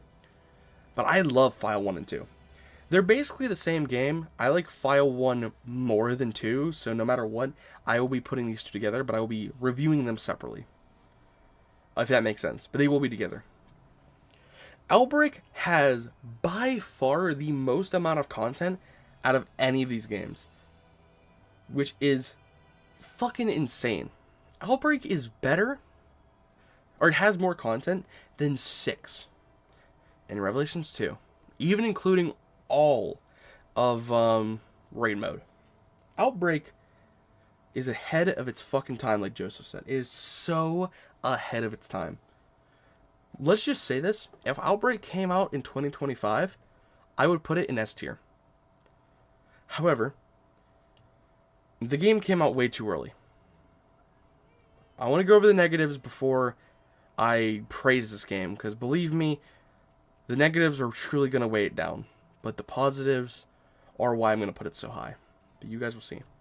So the negatives about this game is that it's just it was too early. The game came out on the PS2. Not a whole lot of people had internet back in the day. I didn't. You know, not a whole lot of people had a good enough connection to play this game with. And it means a lot of people didn't get to experience co-op. I never even got to experience co-op on this game. Matter of fact, to this day, I've never played this game co-op as much as I want to. I truly do want to play this game co-op one day, but I just haven't been able to do that, ever. Outbreak is one of the games that needs the remake the most, because I love this shit. Outbreak, I die for, because it's so unique, it's so fun, and it's an experience like none other. It is such a great experience, and that's only for me playing it solo. I get jealous of watching people play it co-op. I really fucking do. I would love to play this bitch co-op, but I've never been able to. It came out way too early, and the online system is the only thing that truly fucks it over from being an S tier, or sadly even an A tier. It's just not as fun playing it solo, because your AI partners are not that great. But if you guys don't know what Outbreak is that I think it's the most underappreciated series ever in Resident Evil. Basically, it has... You're one of 4 survivors that basically have to run around certain areas, certain maps, and solve puzzles, and basically just get out. You're on a time limit, but it's not a normal time limit. The way it works is... I'm gonna show you guys a HUD.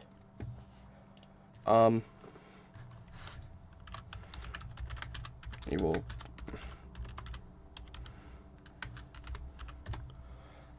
fuck, sorry guys for the fucking brightness. Here. This is kind of low quality, but you guys can get it, whatever. So, if you guys see this down here, this is your timer, essentially. So, whenever you're playing this game, you start the game at 0%, and if you reach 100%, you die instantly. It's game over. However, as you play, it goes up by like 0.01. It's really slow, and if you like just died by time limit, I doubt that ever happened. You'd have to play the game for like 2 hours on a map to do it. And mind you, each map is like an hour and a half long. It's like an hour long, give or take. If you don't know what you're doing, it's like an hour and a half. If you know what you're doing even a little bit, it's like an hour. But yeah, everything you do though, or everything that like hurts you, gives you a percentage. So if you get bitten, if you get hit, if you're on the floor, it's all things that raise your percentage. And instead of dying in this game though, if you're at danger, you'll get put into a final state of sorts. And instead of dying like you would in a normal Resident Evil game, you will slowly lay on the floor, waiting to get picked up, and your percentage will just race up. So you'll go like 0, 1, 2, 3, 4, 5, 6, or something like that. A little bit slower than that, but basically that. And you have to get a partner to pick you up. If your shit hits 100, or if everybody's on the ground, you all die. But it's supposed to be played co-op with multiple people, and they're all supposed to help each other, and fucking... There's a lot more to it, but I'm kind of giving it, like, the bare minimum, incentive. But there is, like, this is, like, the inventory. Everybody has 4 inventory, and you're supposed to, like, trade between each other to, like, help each other. And this is, how low you start, basically. And there's 8, count them, 8 main characters, and they all have their unique abilities. Every single character has unique abilities that make them unique. I sound like a fucking idiot. I'll name a couple off my head. Kevin starts off with this pistol, which does, like, more damage. Mark, it has better melee attacks. Cindy can, like, heal teammates and starts off with more heals. Yoko, being my personal favorite, has, like, an extra bag for inventory. So she has, like, 8 slots instead of 4. She's, like, my main. But I switch all the time between these guys. And mind you, why I say there's more content than all of Revelations 2 and 6 is because there's not just 8 characters. There's like 80. There's like 80 characters that all have their unique abilities. They're just side characters. Those are just the main characters. There's like fucking 80 or some crazy shit. I didn't even know there was that many. And there's so much to unlock. Now there's only 5 maps on the first file, which is how much there's on the second file too. And I do wish they kind of interlocked, but I don't think they do. I don't think if you progress on file 1 that it does anything on file 2. Maybe it does though. These are the characters, by the way. And what it does is it takes from RE3 and it improves it. Because all this is just areas from Resident Evil 3, or aka Raccoon City, and it has random citizens. These are just random people, which I wish got explored more. Because Resident Evil has always been known for its main characters, but there was 8 characters that were just random people that all had to survive it.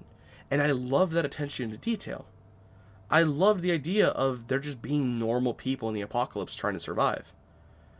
And I think it captured it very well. And mind you, again, these are only 8 of the how many different characters there are. I don't know where to fucking find them all, but there's a lot more. Is that Revelations 1 Yoko? What the fuck is this? Okay, I don't know what the fuck I'm looking at, but... yeah, Outbreak series, it's just so solid, but it gets weighed down by the fact of, it's just not really online accessible and you have to get on the PS2. Yeah, you can emulate it, but it's just, I don't know. It's just not the same. And you have to have all your friends emulate it, and they have to go through this whole process. It's just a lot of work. However, I still have to show love to this game on how good it is. Because even on paper or not on paper, this game is solid. And this game was one of my favorites. I used to have this collector's edition. Hold on. Resident Evil PS2 collection. God, it's so fucking bright. Where the fuck is that? There it is. I used to have this. The Resident Evil, the Essentials. This is what I grew up on. These are the 3 games I played the fuck out of when I was a kid. Well, Code Veronica I kind of didn't play that much because I know how to play it. But 4 and Outbreak were like my babies. I love Outbreak. It's solid as fuck. It's amazing. It's fun to play. It's just something that you can't get anywhere else. It is truly, truly unique. The experience, I would love to get it. And Capcom, please, I will suck your balls. Remake this fucking game. Or at least port it. That's all you have to do. You want to give players what they want? You want to make money? How about you fucking port it? Please, I beg of you. But Outbreak, it's underappreciated, but it came out way too early. I'm going to put it right here. I think this game deserves to be in good. I think it is the key game for good, because it is a good game. It is so good, but it's not great because it just can't be. You know, that's what's so bad, because personally, if I was being, like, completely fair, and I was just saying we shouldn't judge games based on, you know, how, like, they're online or whatever it is, then I would put Outbreak in, like, great. I'd put it, like, right above Village, but right below 2. I would put it, like, here. But because of, it just not being accessible, I have to put it at top of good. But I do genuinely love it more than these games. Like, Zero is good, Nemesis is good, but I love Outbreak the most out of all of them. But yeah, it just does not come to these. So File 2 is the same way, actually. File 2 is the, literally the same game, but there's 5 different maps. It's the same characters, it's the same idea, it's the same game, essentially, but, like, a part 2, you know? It's like a side B, essentially. And, like, there's not too much to talk about with File 2, because it's literally just 1.5, basically, like, the only difference is the maps, and I think the maps are a little bit worse. For example, the 5 maps you get in, actually, let me rank the maps. So in Outbreak 1, the 5 maps, my least favorite is...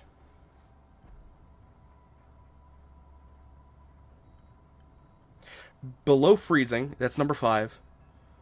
Then it's Decisions. Then Hellfire. Then the Hive, and then Jay's Bar, or I don't know, I think it's called Outbreak, but I'm gonna call it Jay's Bar. I think that's what it should be called, or whatever. I love Outbreak. It's so fucking good. Like, the name of the level. The very first level, such a solid one. But I don't remember the names of, Outbreak...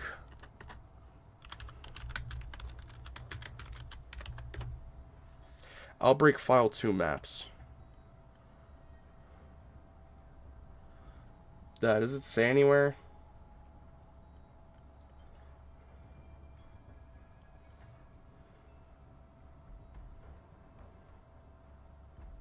Oh no, is it Desperate Times? Oh no, Desperate Times is 2.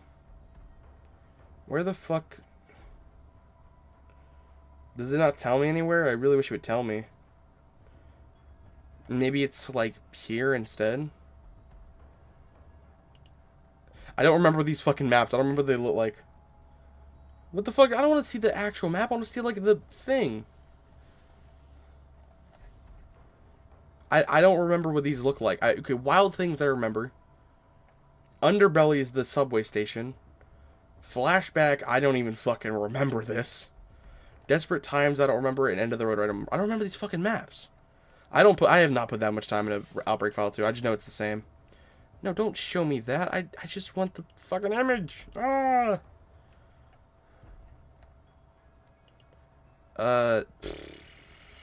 Terror mod. There's mods? Really? It's kind of crazy.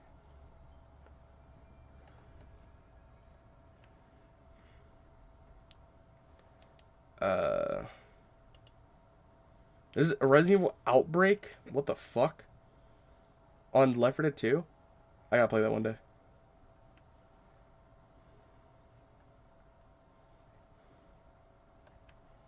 I'm gonna search up all maps.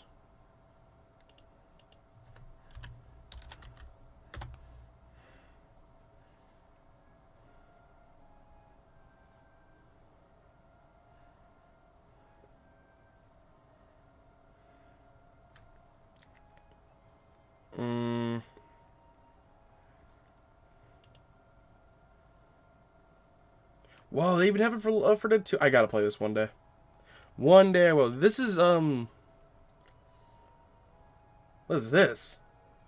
This is the RPD. Oh, I think this is either Desperate Times or this is, Decisions. I can't remember which one it is, though.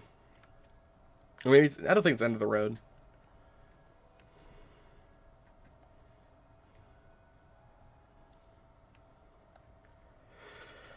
Whatever. I'm just gonna search up fucking. I remember what the first three look like, but I don't remember what fucking.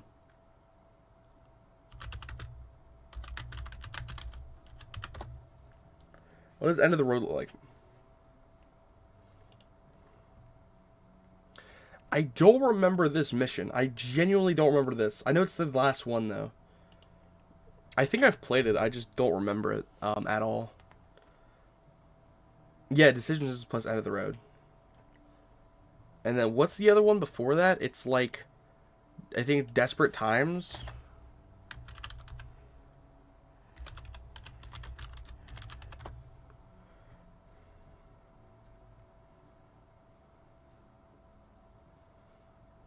Yeah, this is the RPD one. Okay, that makes sense. Yeah.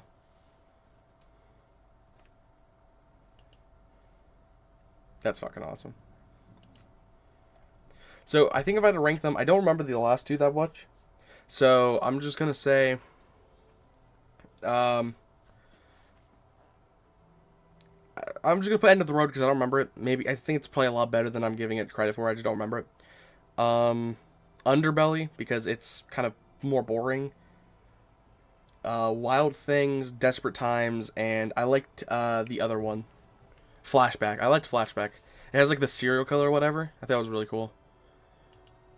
But yeah, Revelations 2, or File 2. It could be really good as well. I'm going to put it right beside each other because they deserve to be. But I do like Outbreak 1 more than 2. I bought it for like $40, by the way. This shit was expensive. But I cannot wait to stream these games. I really need to one day. They're so fucking good. There's a lot of fucking bees. I'm kind of debating about moving this down, but I don't want to. It's all okay. So this is all of the mainline games so far ranked. I want to go through to see if I want to change any of these in the middle because I think I already know where I'm going to put all of these. I think, besides like some of them. I don't know anything past this, but... So, I'm kind of debating, do I want to put, like... I'd feel kind of bad for putting RE1 OG back in mid, or down in mid, because... Oh, God, I just feel so disrespectful, because I'm like, it's RE1. Putting it in mid feels disingenuous, because, like... It's... No, I can't. It's good. It's not mid, it's good. Yeah, I have to put it there. I think, honestly, this is a pretty solid list for my opinion. Like, okay, in Lackluster, Revelations 1, 100%, it's my least favorite mainline. Code Veronica, same thing. Like, a part of me wants to put it above Resident Evil 3, but at the same time, I'd rather play 3 than Code Veronica, honestly. Yeah, I'd rather play 3 than Code Veronica. In mid, I put 6, surprisingly. I think it's like a 4 out of 10, like a 5 out of 10.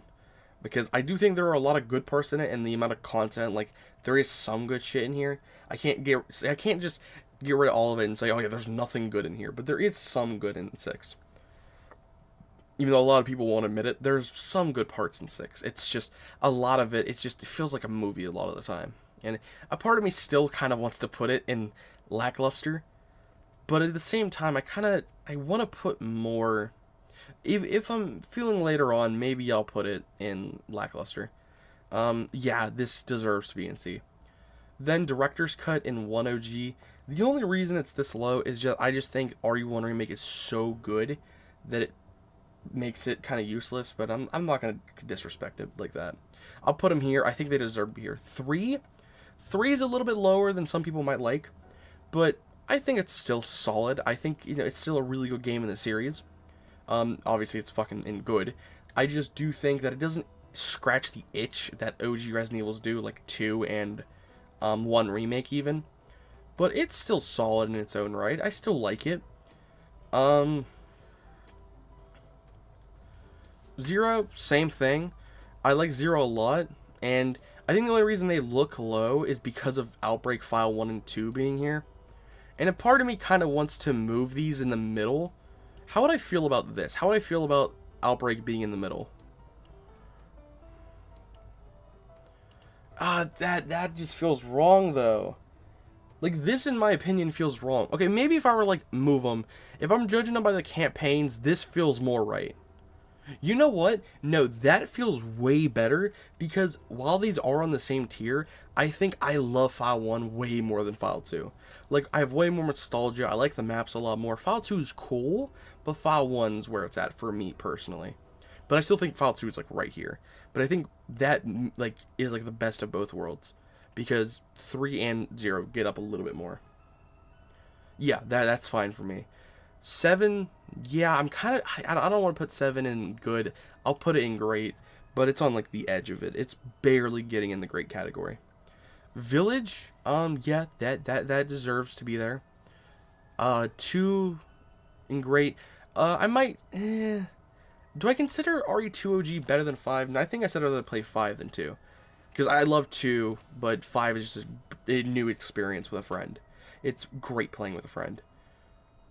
1, 2, yeah, these are up here. These is 100% how I want it to go. Alright. I might still do this. I still have 5 more of these to rank. Wait, no. I have 6 of these to rank. Oh.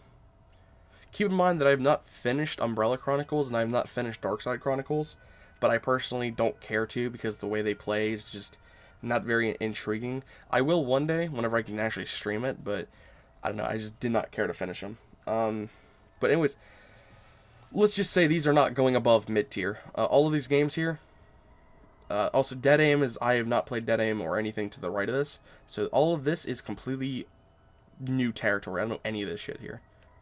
So RE Resistance, let's start it off with a banger. RE Resistance, here's the thing, it has good ideas, and I don't hate it entirely. I think Resistance could have been really cool. I played it a little bit. I think it had some fun ideas, and it kind of felt like DBD a little bit. It had some potential. That being said, though, it didn't have good potential. Like, this was never going to be a game that I loved.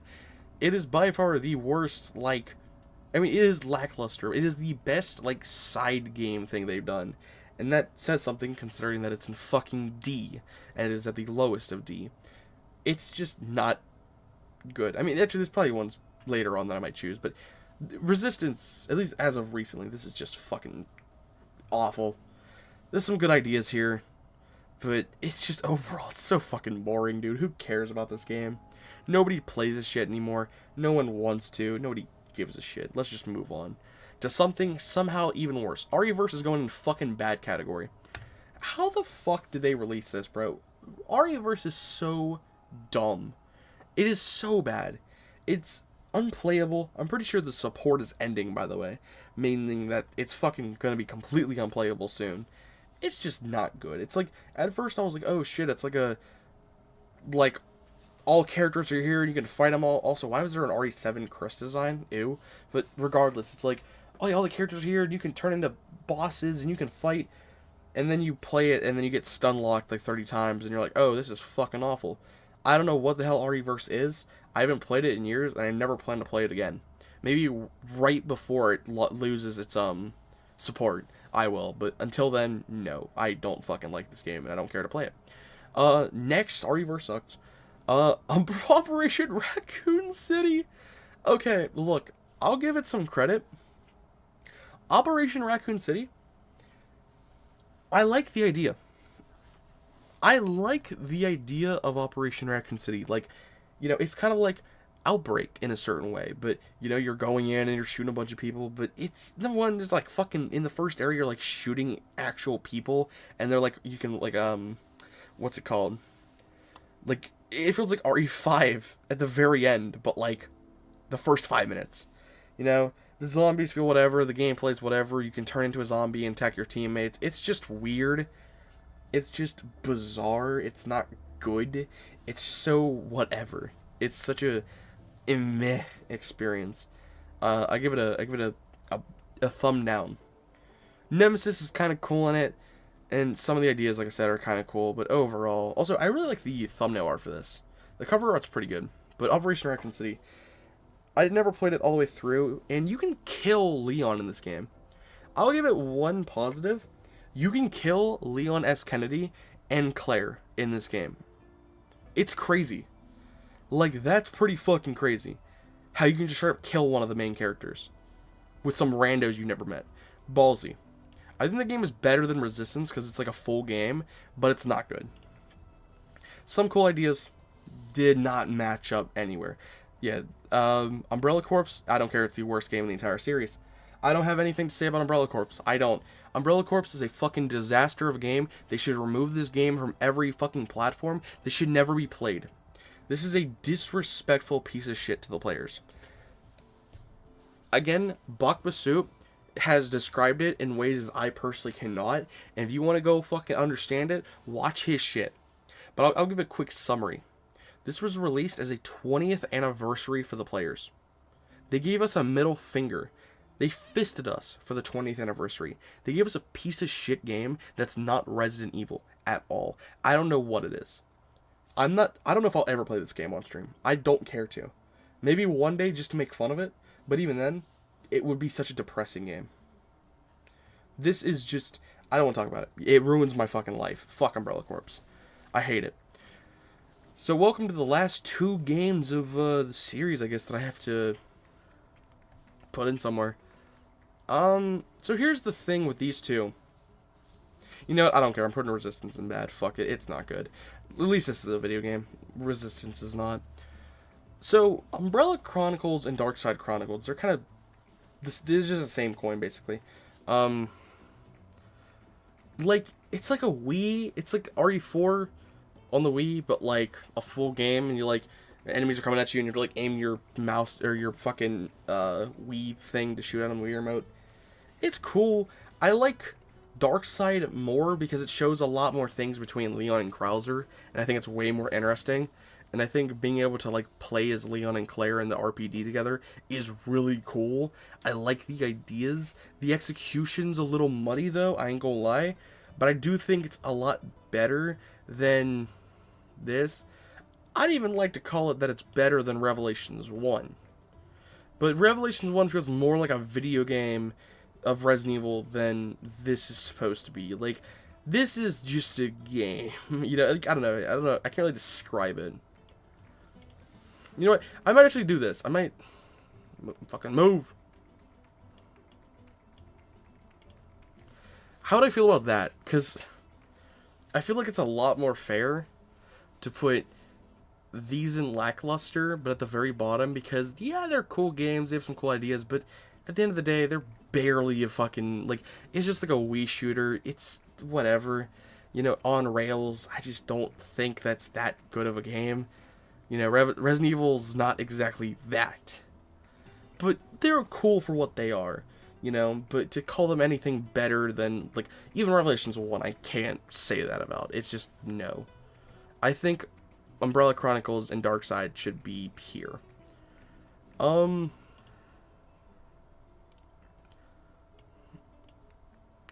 don't like that, no.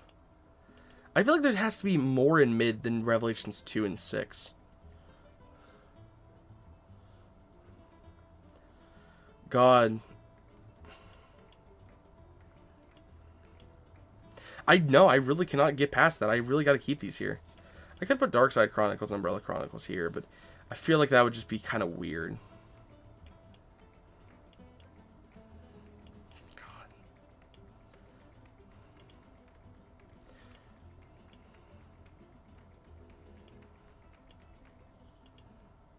Look how fucking weird this list is. It's just 4, 4, 4, 4. I don't know. Is this it? Like, I feel so uncertain about this list. I can't. I cannot put it in mid.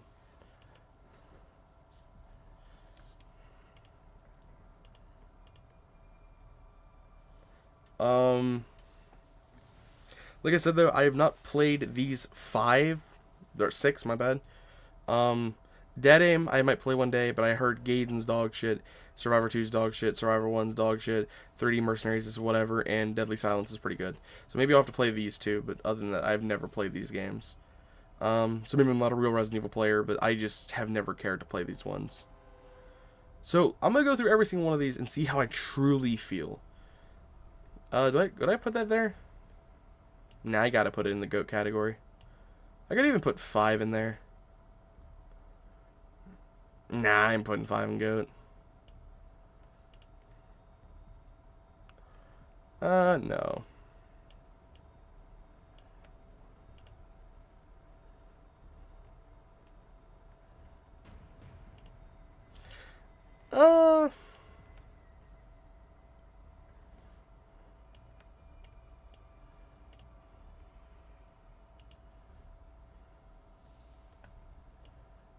I don't know. I feel so weird because I feel like there has to be more in mid than Revelations 2 and 6 because just those two games don't feel right. Like, I feel like there's definitely more mid games out there.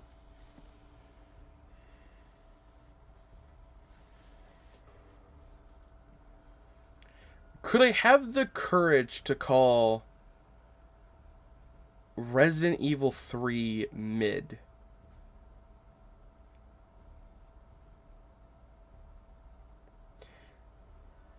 Do I dare? Do I dare? Nah, RE3 is so lackluster. God, this might be it.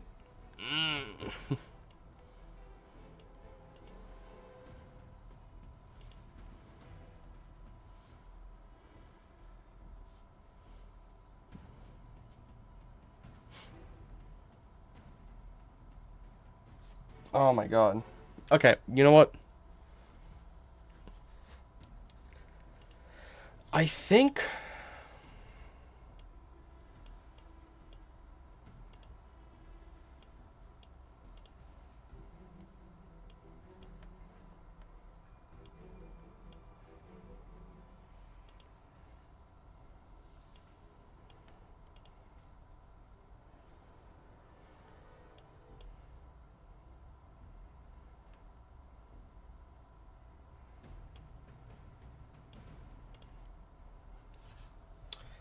this is actually not a bad list.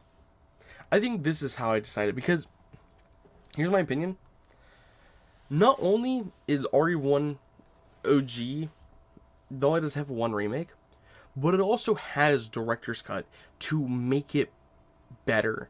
So RE1 OG is so, it even has a version of itself that's better with director's cut, you know, with a range mode. So RE1 OG is just so like down on the radar on like what's positive or not, or like on what's positive, because like there's just no point of playing it if director's cut and one remake are here. I think, yeah, you know, it belongs in mid because it's mid only because you have other versions here. So I think this might be my actual official list. So what games are here? So 4, 8, 12, 13, 14, 15, 16, 17, 18, 19, 20, 21, 22, 23, 24, 25. I think 25 games here. So 25. Let's count them. So 25, Umbrella Corps. 24, RE-verse. 23, Resistance. 22, Outbreak. Or Operation Raccoon City. 21, Umbrella Chronicles. 20, Darkside Chronicles. 19, Revelations 1. 18, Code Veronica. 17, RE3 remake. 16, are we on 16? RE6. 15, Revelations 2. 14, RE1 OG. 13, RE Director's Cut. 12, Outbreak File 2. 11, Nemesis. 10, RE0. 9, Outbreak. 8, RE7. 6, RE8. No, wait. No, I definitely counted this wrong. Because, yeah, 1, 2, 4, 5, 6, 7, 8. Yeah, I counted this wrong. Whatever, fuck off. So 8 RE7, 7 RE8, 6 RE2, 5 RE5. Oh, damn. Do I? Okay, I mean, that's kind of far, though, for me. Like, damn, I kind of want to put... I kind of want to put 2 in goated. I really do, actually. Damn, I might actually put 2 in goated. Because I think now I'm like... I do love 5, I do think the experience of it's great, but I don't want to put 5 in goated. I really don't think it's goated.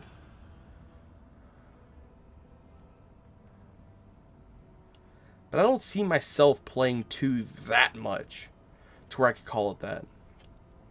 And 5 just feels weird to put it in goated status.